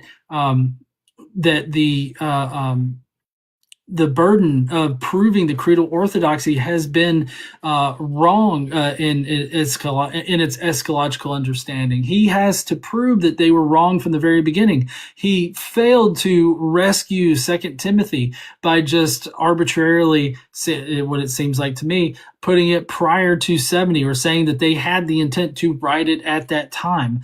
I think that there would be no reason to write about this failed full preterism in the 2nd century if it wasn't already something that was going around and being discussed. We see this in other aspects of the Gospels, like with the Romans at the tomb entrance in Matthew. I think that this full preterist view is built upon a bunch of ad hoc claims. It is essentially a bunch of ad hoc claims in a trench coat. Because he has nothing to support that these things actually happened in the way that they did. And that's why this full preterism position is convincing to some people, because it's unfalsifiable, right? You can't falsify the notion that Jesus mysteriously came down or something like that. You can't falsify that God used the Romans to overtake Jerusalem, and the clouds from the heels of the Romans were the clouds that Jesus was supposed to come on, and that and that Jesus, coming back at that time in 70 was the thing that was originally meant by the Jewish Christians and Paul. I think all of these are specious claims with no underlying support, and I just totally disagree with the idea that the debate is on. And that's going to conclude the closing statement for Godless Engineer. And with that, guys, that's going to conclude the entire debate. Briefly, I'm going to put up a poll in a couple of seconds. So you, the audience, can vote on the 61 people in here. You can vote on who you think won the debate. And with that, we are also going to have comments, questions, concerns, and critiques. Godless Engineer and Cole, you guys don't have to stay the entire time, but we might have some people in the audience who might want to ask both of you guys questions in regards to the debate that just happened. So, yeah, let me start the poll, and then we'll do comments, questions, concerns, and critiques, and we'll be good to go. So let's see. Custom poll. And it's going to be for 5 minutes. And if you guys notice, there's going to be a blue clipboard right here on the left side of your screen. Just tap that clipboard and basically you can vote for who you thought won the debate. You guys get to decide who won the debate. Unfortunately, moderators can't vote. So sorry about that, mods, but everybody else can. But with that, we're going to move on to comments, questions, concerns, or critiques. Request up if you want to talk to both of the debaters. And yeah. Right now, we don't really have any guest requests, but yeah, request up if you have any questions, comments, concerns, or critiques. Thank you for hosting, Nick, Coco, Gauss Engineer. I appreciate you debating me. Yeah, no, I appreciate you having the debate and, us coming to this debate, in a very calm fashion where, we weren't throwing harmful rhetoric around. Yep. And BB, you can go ahead and give your comments, questions, concerns, or critiques. I'll give you 3 minutes on the clock. Okay, I've never done this before, but I just, am I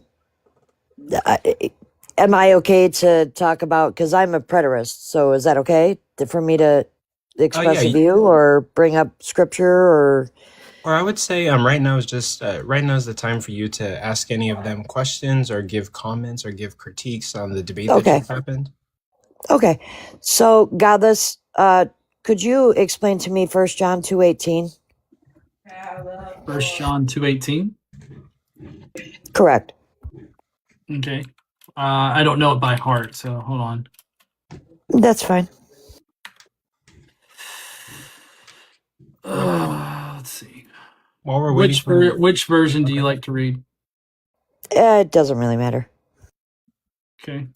And while we're waiting for that, everyone, if you could, please tap your screens, like the live, and share it with whoever you think might be interested. And thank you for the likes. We got to 16.5K. I do appreciate it. Yeah, so children, it is the last hour. As you have heard, the Antichrist is coming. So now many Antichrists have come. From this, we know that it is the last hour. Okay? I don't see how this really applies at all. Like, Christians have been saying this since Jesus supposedly unalived. Well, I'm just wondering how John could be in the last hour. He doesn't deny the imminence of Babalu. He denies the nature of what the events are supposed to be like. I'm pretty sure. Oh yeah, so I totally agree that the New Testament expects the second coming of Christ soon. But I what I'm adhering to is just like the literal physical coming of Christ, as opposed to a more metaphorical like interpretation of these statements.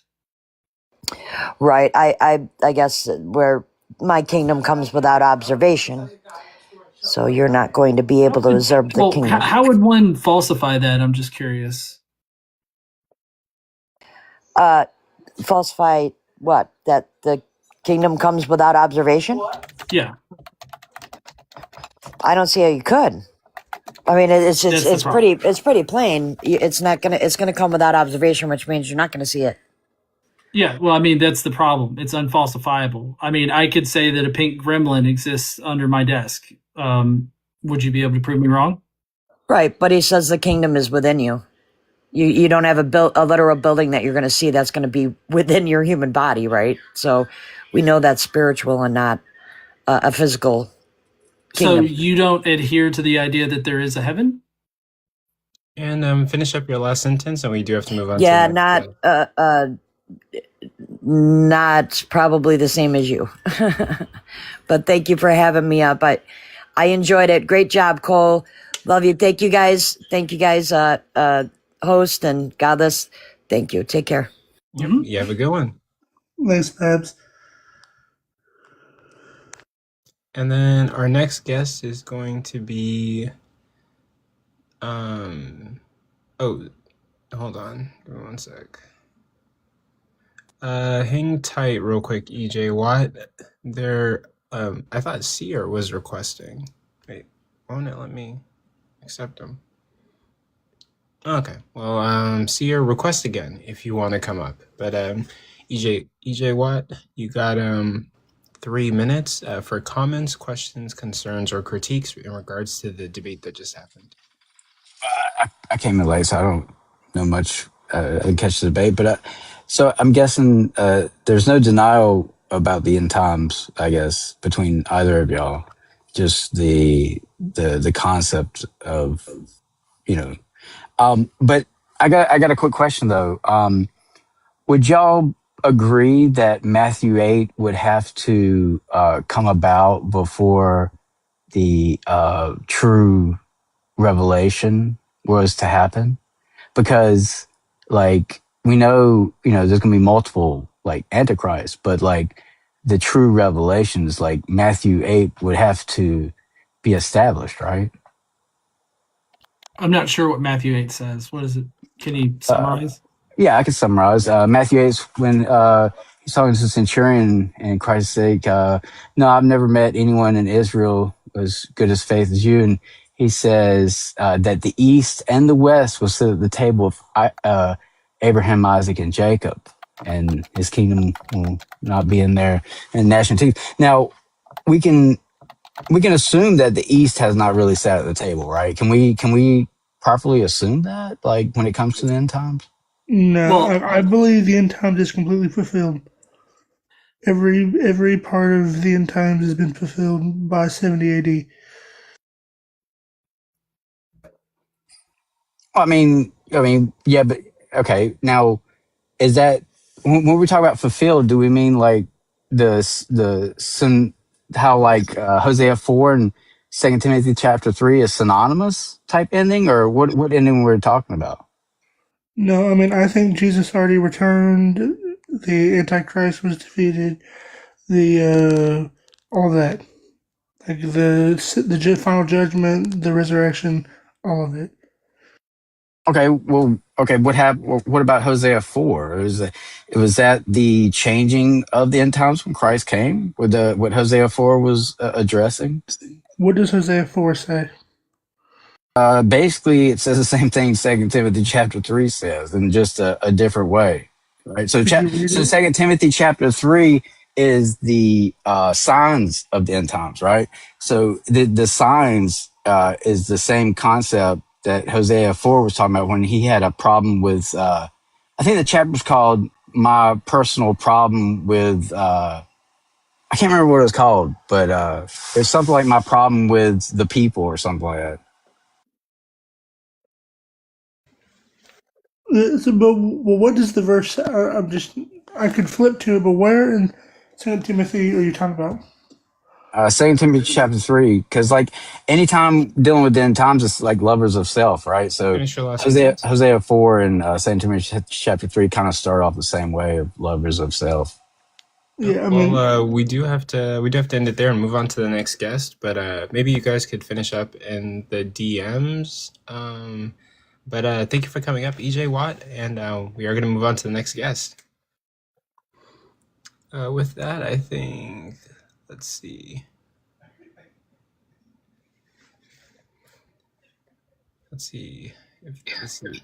I am time. You got any comments, questions, concerns, or critiques in regards to the debate that just happened? Just wanted to, and that's it, short. And host, I want to tell you thank you. I think you've done a wonderful job up here, and I've seen you a couple of times before, and I want to commend you on those as well. So, congrats to you. Thank you. To the two people on the panel, I think both of y'all engaged in a really great, proper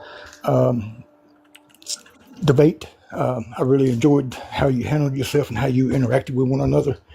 My only critique would be that, Cole, I think you allowed Godless to control your response times too much. You let him control your time and speak on your behalf. And my critique to Godless would be that the debate was, is it biblical, not is it true? And I did handle that, though. Yeah. I did address that. That's why I fast forwarded through the historical part and focused on the New Testament part. For that reason alone, I would be voting for Cole. But you did a good job, man. Yeah, here's what I don't understand there, I am time, is that I specifically fast forwarded through the historical part so that I didn't focus on that, so that I could focus on the part that Cole was focusing on, and you seem to go deaf at that point, right? Well, no, it's not that, sir. It's that the debate wasn't about that. You was off topic because you was I off was not topic. off topic. I moved past the historical part and I focused on the actual New Testament claims and what is required on full preterism. I focused on that. I didn't mention, I had a whole 2 or 3 paragraphs about the anti-historical nature of it that I skipped over so that I could focus on the New Testament part. So it kind of seems to me like all you did was listen to the parts that you didn't want to, that you wanted to score against me, and then you failed to listen to the parts where I actually addressed Cole's claims. No, I heard you address Cole's claims, sir. This is okay. Then don't say I didn't. I thought right? you did it. Don't say that I didn't. Oh no! You just didn't answer them properly. You was trying to prove preterism false, not biblical. No. I was proving your whole preterism premise. was unbiblical. That's the reason Yes. why I brought up several different passages from it, right? Yes, unbiblical though. You was trying to prove it false. No. I was trying to prove it unbiblical because it's not because of the biblical requirements. No, well, to me, sir, you was trying to prove it false, not No. unbiblical. So I clearly stated that early Christianity rejected preterism. Specifically, I mentioned it in 2 Timothy. Yes, no, I agree with you, but I don't think you did a really good enough job. You focused more on trying to prove it was false than unbiblical. Nope, in my opinion, I focused on the biblical nature of it. That's what I did. Yeah. So Well, you're just delusional. Why are you insulting me just because I come up to give you a critique, bro? Calm down. I thought you No, did your excellent critique is job. blind. Okay, you're welcome to your opinion. Host, thank you again. You can drop me down. Oh, and with that, we're gonna move on to the next.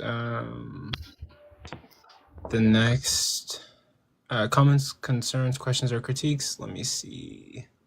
I'm gonna do this guy.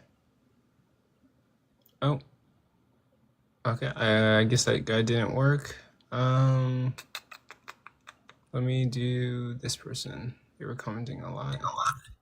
Hey, KG. How you doing today? You got any comments, questions, concerns, or critiques? Yeah, you don't gotta put a timer on me. I just got a really quick question. Cole, you did great.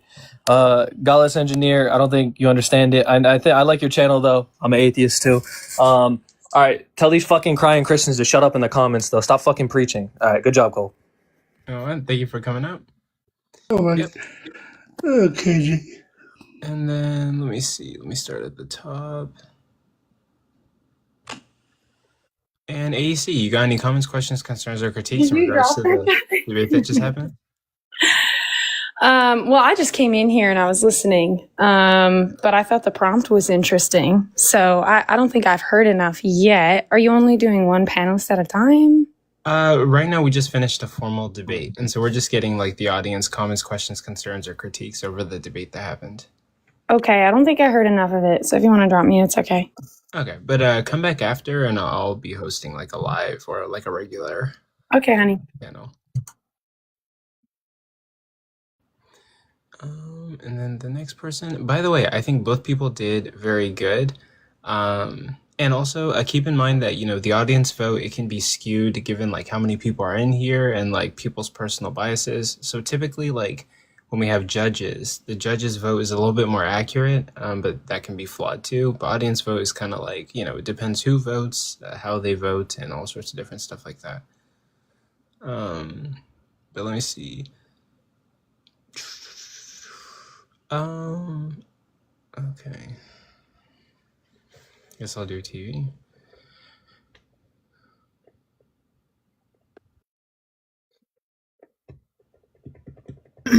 TV, you got any comments, questions, concerns, or critiques over the debate that just happened? Thanks for letting me Coco. And yes, I have a question because I came in kind of late.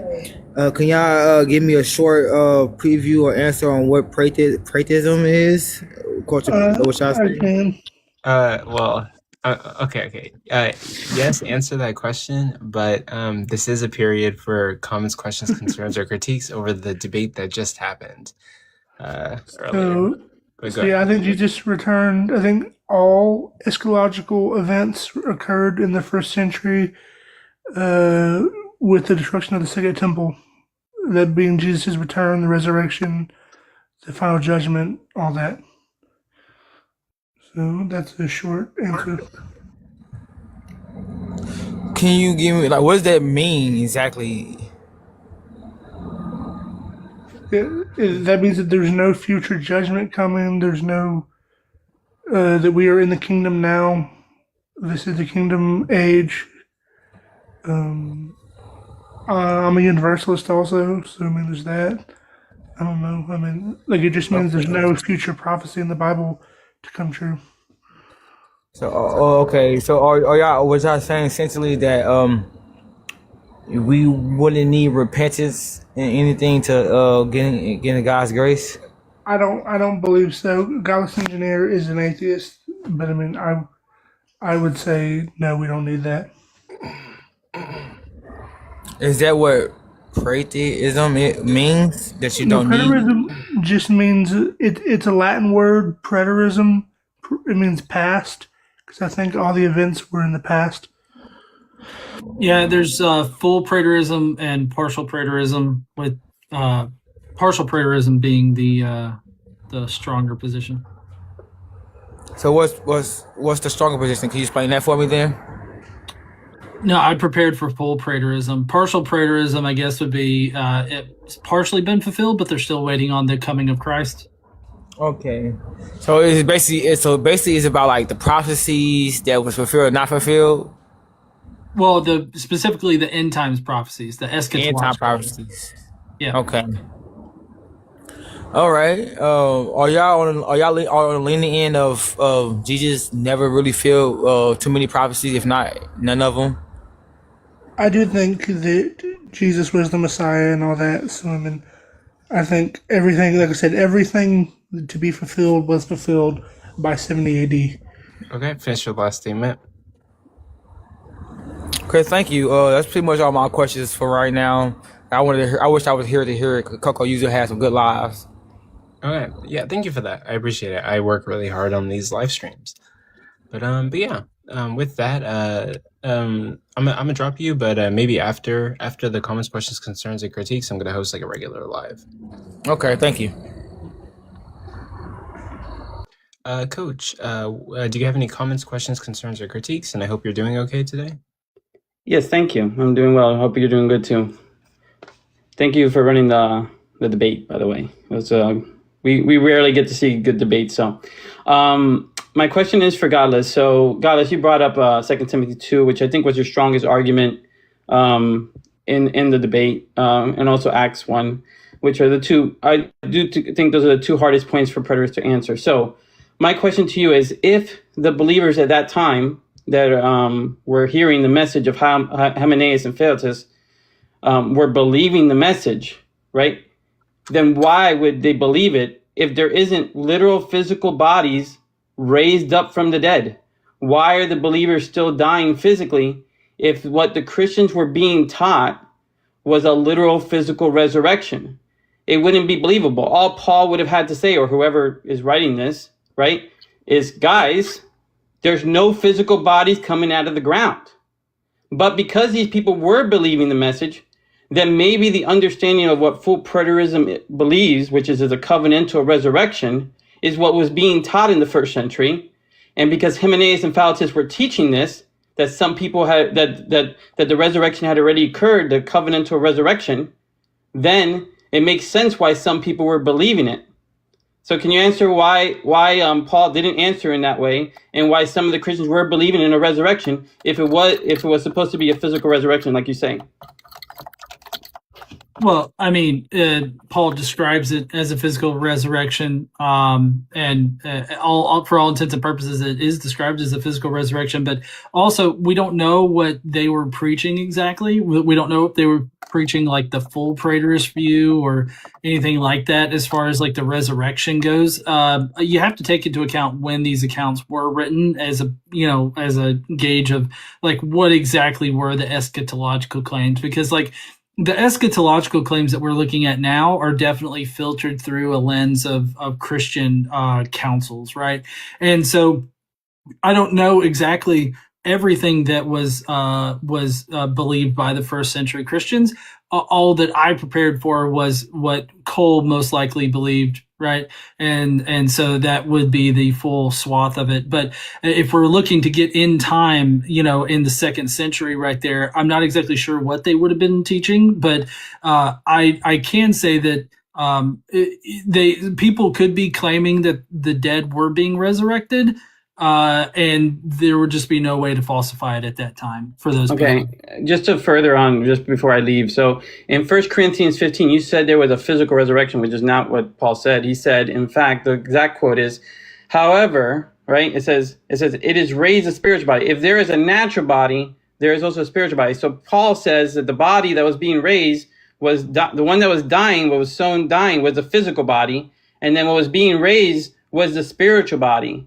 And then he likened it to Adam, and then he likened it to the last Adam, which was Jesus Christ. So he said the first was not spiritual, but the natural, then the spiritual. So he doesn't speak of a physical resurrection here in 1 Corinthians 15. In fact, he says flesh and blood cannot inherit the kingdom of God, nor does the perishable inherit the imperishable. He's clearly talking about a spiritual resurrection, and we know this because the next verse, he says some of them will not all sleep. Are you just going to preach at me? Is that all you're going to do? Well, you made a claim that there was a physical resurrection spoken by Paul, and there is no such thing. This is a total mindfuck, by the way. I'm just going to say right now, it's a total mindfuck to hear, people come up here and give me shit for that, considering that I was a Christian for a long time. And the physical resurrection, of not only Jesus and the physical coming again of Jesus, was something that was taught to me. And in my own research after the fact is something that is believed by the mainstream Christians and especially the Pauline Christians. It's a total mindfuck to have people come up here and try to preach at me this particular point, right? Brother, this is the debate, and I was bringing up the point that you brought up, and I'm bringing up the point. You said that it was a physical resurrection in 1 Corinthians 15, but it's okay. Thank you for having me up. God bless. Have a good day. Oh, yeah, thank you for coming up. Yeah, I don't consent to the God bless thing. But now, Coco, is it okay if I add something right there? Yeah, go for it. Okay, so I feel like people need to have a better understanding of what Paul says about our future resurrection bodies, and he describes them in the same way that he described Jesus's sinful body. And so, I am of the firm belief that Paul considered the spiritual realm to be a physical realm. And it only got incorporeal as you got closer and closer to the upper levels of heaven, like the 7th layer of heaven. This is at least what's communicated outside of the New Testament and the wider Jewish Christian literature, but also by Paul himself, that there was physical layers to heaven, right? So, for instance, in the life of Adam and Eve and Seth were all three buried in the 3rd level of heaven, where paradise is. So, even in the extra biblical, the extra canonical Jewish Christian literature, you have a very physical sense of these heavens, a very physical sense of these beings. So, that's just cosmologically, it's just totally wrong. And I think that it's really fucking crazy. It's bonkers to me that I could come out here with citations out of my ass, and all that I get back are just specious ad hoc statements that I didn't address how biblical or unbiblical it was, right? That's just fucking crazy to me. Anyways, go ahead with the next person, I guess. Okay.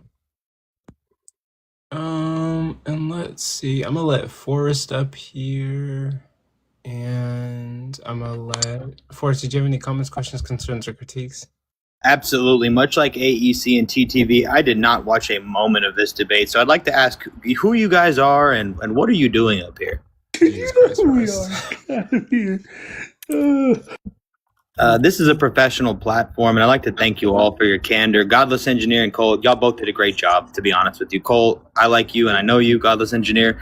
I think you've done a great job up here as well. I'm not here to debate either of you, like maybe a couple of the previous people were, but kudos to both of you. You guys were clearly well prepared in your arguments. Cole, I thought you could have done a little bit better job of controlling the cross-examination, but I think that you're just an honest person, and you gave your view, and I think y'all both did a good job. Obviously, there's going to be a lot of people that are in here that are full preterists that are going to vote for you, so at the end of the day, I think that all of these debates should come down to a judge's rule, usually 3 to 5 judges based on an impartial or unbiased, judging system with a rubric. But I think y'all both did a great job. It was very entertaining. You guys both kept your cool. You were calm and collected. You presented your information. You didn't go after each other. So great job to both of you guys. In all reality, I enjoyed the debate, and I hope that you guys come back. And I think both of you did a great job. Thanks, Forrest. I appreciate it, bro. Absolutely. Y'all have a good night. If I can add one thing here, I think the judging is only beneficial if you actually have trained judges in this, instead of just who was personally persuaded. I think the who's personally persuaded by either side is far less profitable of a metric than actual judges. So unless you're going to employ actual judges, then it's really just who was more persuasive to the layman, right? And I don't think that should be the judge of a debate. I'm here for a discussion mainly with Cole, because he wanted a debate or discussion, and I don't see the benefit in trying to get a W or an L. Like I find value in the conversation rather than who won the debate. Yeah, I don't think that Cole came up here for that purpose, and I don't think you did either. So I would just honestly ignore the comments, ignore the haters, because win, lose, or draw, you came up here, y'all both did your thing, you presented substance, you didn't even try to use rhetoric. So at the end of the day, y'all are both winners in my eyes, and I think that y'all should come back and debate other topics again, whether it be with each other or somebody else. Yeah, at the very least, you guys were willing to debate. Unlike He Is Risen, I Wonder, Dom Dot, some certain. I'd like to extend a formal debate out to TTV Omni if he can actually find the request button again. But Robin, do you have any comments, questions, concerns, or critiques over the debate that just happened? Yes, I do. It's been a minute since I've been on the panel. Coco, hi. Good to Hi, see you. Godless. I talked to Hi, you Robin. earlier. And hi, Cole. This is my first introduction to you. So a couple things. I did only catch like the half tail end of the debate. Unfortunately, I want to say that both of you, I felt, did a very good job. When I was a Christian, I was a preterist, so I felt like Cole was making some quality points, but I'm not a preterist anymore, so I voted for Dawn. But I came up because I wanted to. Sorry if you guys are hearing my neighbors, by the way. I don't know what's up with them. I wanted to ask I wanted to ask John and Cole, based off my own research. Based on my own research I've done, it seems to me that of all of the different Israelite Jewish sects that existed in the Levant at that time, like the Pharisees, the Sadducees, etc., it seems like Jesus's idea of a resurrected body aligned most with the Sadducees, and it would have been like a perfected, physical heavenly body.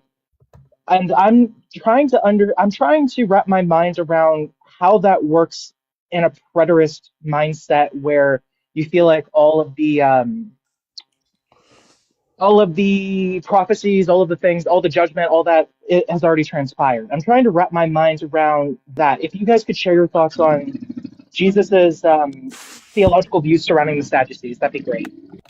Yeah, the Sadducees actually denied the idea of resurrection. So I would kind of, because they held kind of like a national resurrection, like the resurrection of the nation of Israel into like back into like the kingdom that they were before, kind of thing. So I would kind of agree that his would have been closest to the Pharisees and the Sadducees, except his was more spiritual. It was the idea of them being raised out of the old covenant and the law into the new covenant. And so that would be my take on it. Did that answer your question?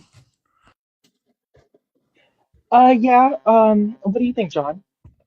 Well, I think that Paul had a very physical view of the spiritual aspect of reality, that it was a very physical place that, you go to that was inhabited by physical beings. So I would definitely say that, you know, the physical body, the physical resurrected body being made perfect by God, I think that that's perfectly in line with, you know, with that view. So I'm not sure which group that aligns with, but I think that that's what Paul thought. Bet. And with that, we do have to move on to the next guest, but thank you for coming up, Robin. Yeah, what do we have a Thank you for question? having me. Yep, I appreciate you. Seer, do you have any questions, comments, concerns, or critiques Abso-fucking-lutely, I about do. the Absolutely. Cole Triple H, do you believe John was a preterist? The Apostle John, Yeah. the author of the Gospel, or the author of Revelation, the two different Johns. Yeah, the gospel. Yeah, I mean, yeah, probably. Okay. Yes. So, if John the Apostle was a preterist, why do we see pupils of John actually teaching the opposite of preterism? I don't believe that there's.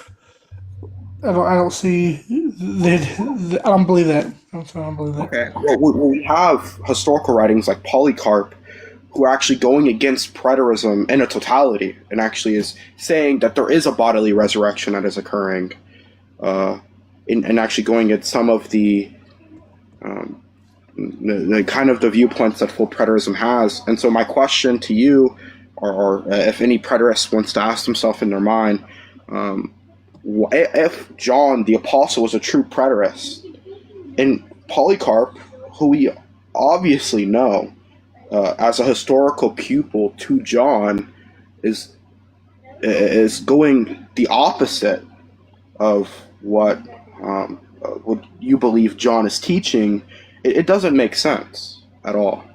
Yeah, like either like one being the only person's word we have to take for the fact that the Polycarp was a disciple of John is Irenaeus, I believe. He says that.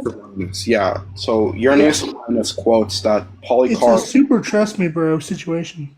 Sure. Was Irenaeus of Lyoness not a part of the succession of Polycarp?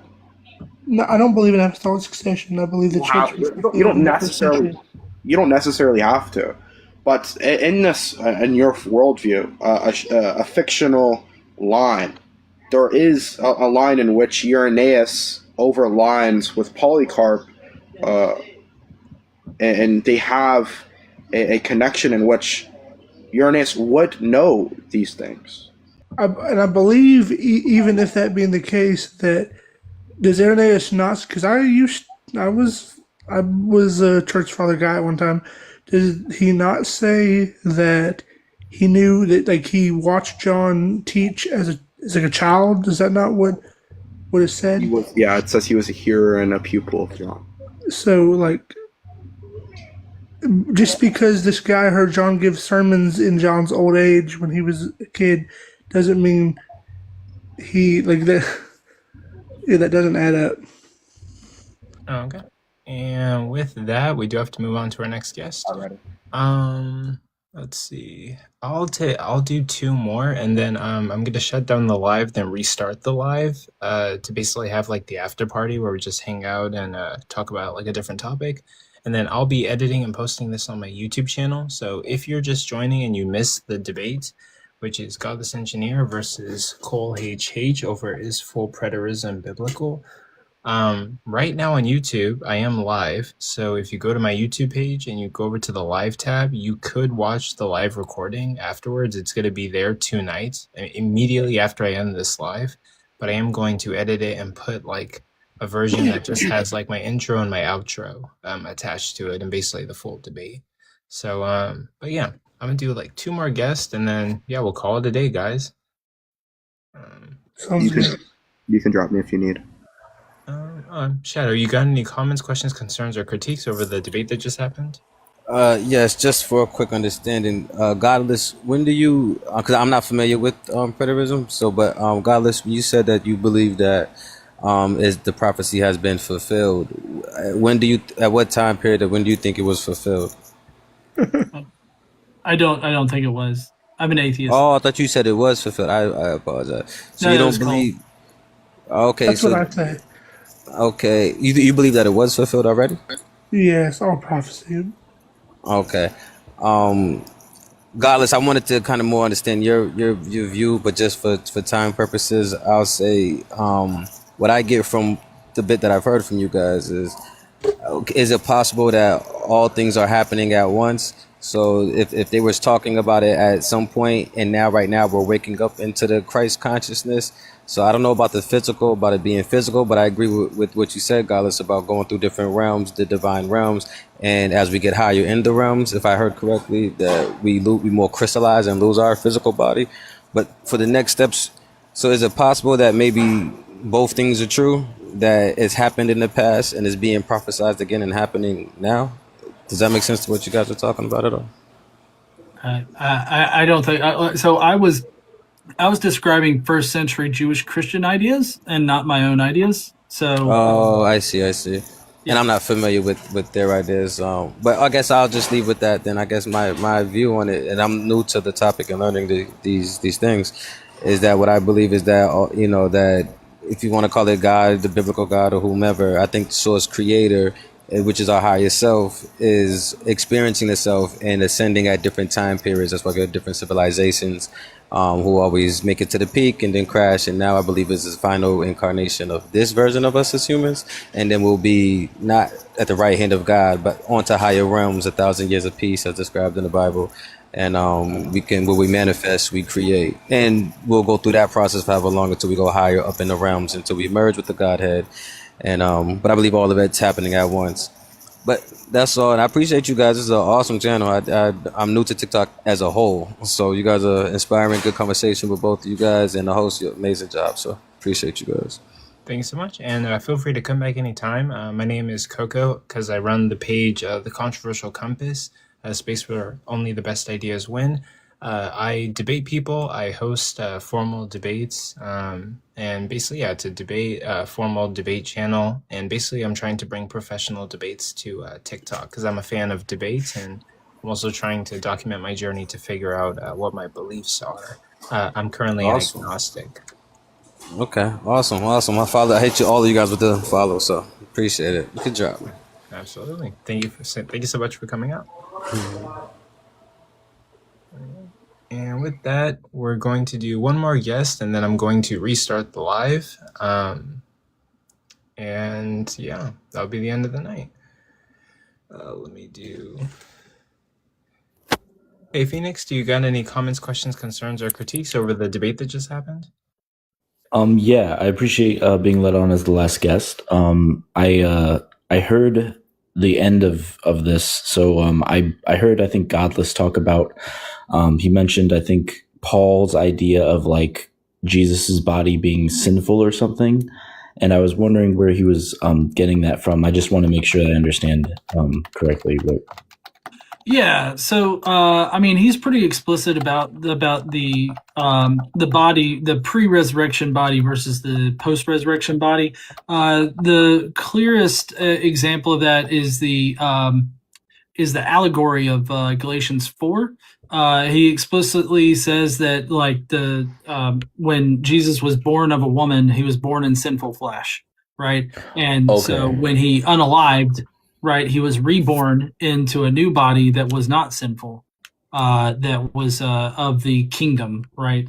So that's the way that Paul explains in Galatians 4. That's how the sin is defeated, and you're given new life whenever you become a Christian. Jesus has already destroyed that sin because that sinful body has been destroyed and resurrected into a new one.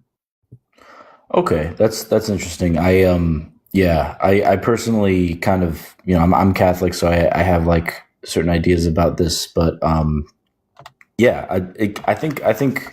Do you think that like when he says sinful body, he means anything like wrongdoing, or does he just mean like kind of a limited body?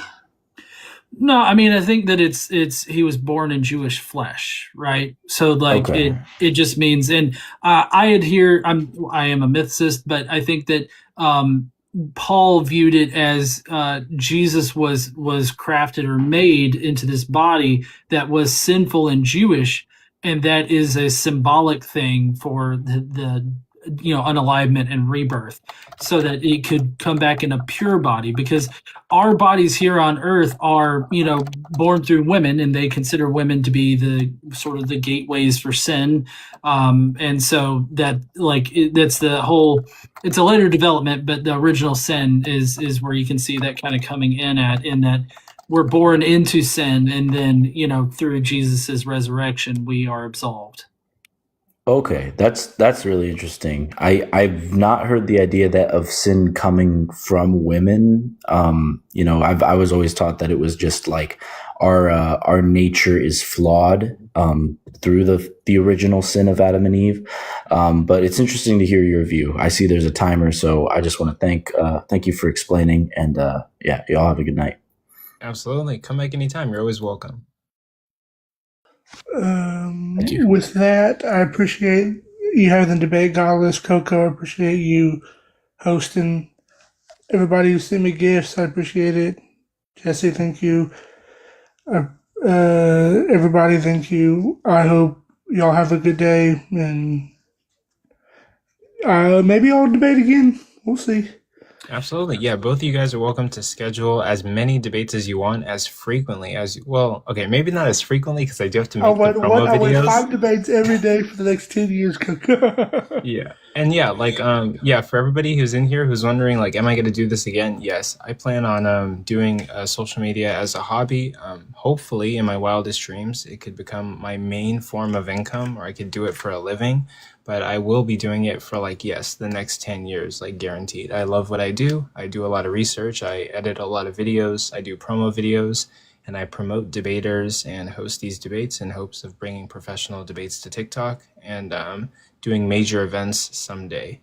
But I'm not going to blab too much, but I think my goal is to save up money and do a major event publicly, right, where people show up, buy tickets, and we can have guest speakers like Graham Oppie or William Lane Craig, or people on TikTok like Godless Engineer. Dude, it'd be awesome to fly you out and have you speak on stage, right, or debate somebody on stage, right? Be able to do those kinds of things, or Deconstruction Justin, Danny, all sorts of people. Yeah, so I'm actually hosting my first conference this year called Rocket City Reason. So if you ever get to that point, you just let me know, and I'll do my best to help you out, okay? Absolutely. Yeah, that'd be awesome. It'd be an honor. I think I would actually cry if I got to do something like that. But yeah, that's going to be the end of the debate event. And yeah, it was awesome. It was a privilege. And feel free to schedule more debates in the future. I'm happy to host them and promote them. But yeah, and I'll see you guys around. I'm going to restart.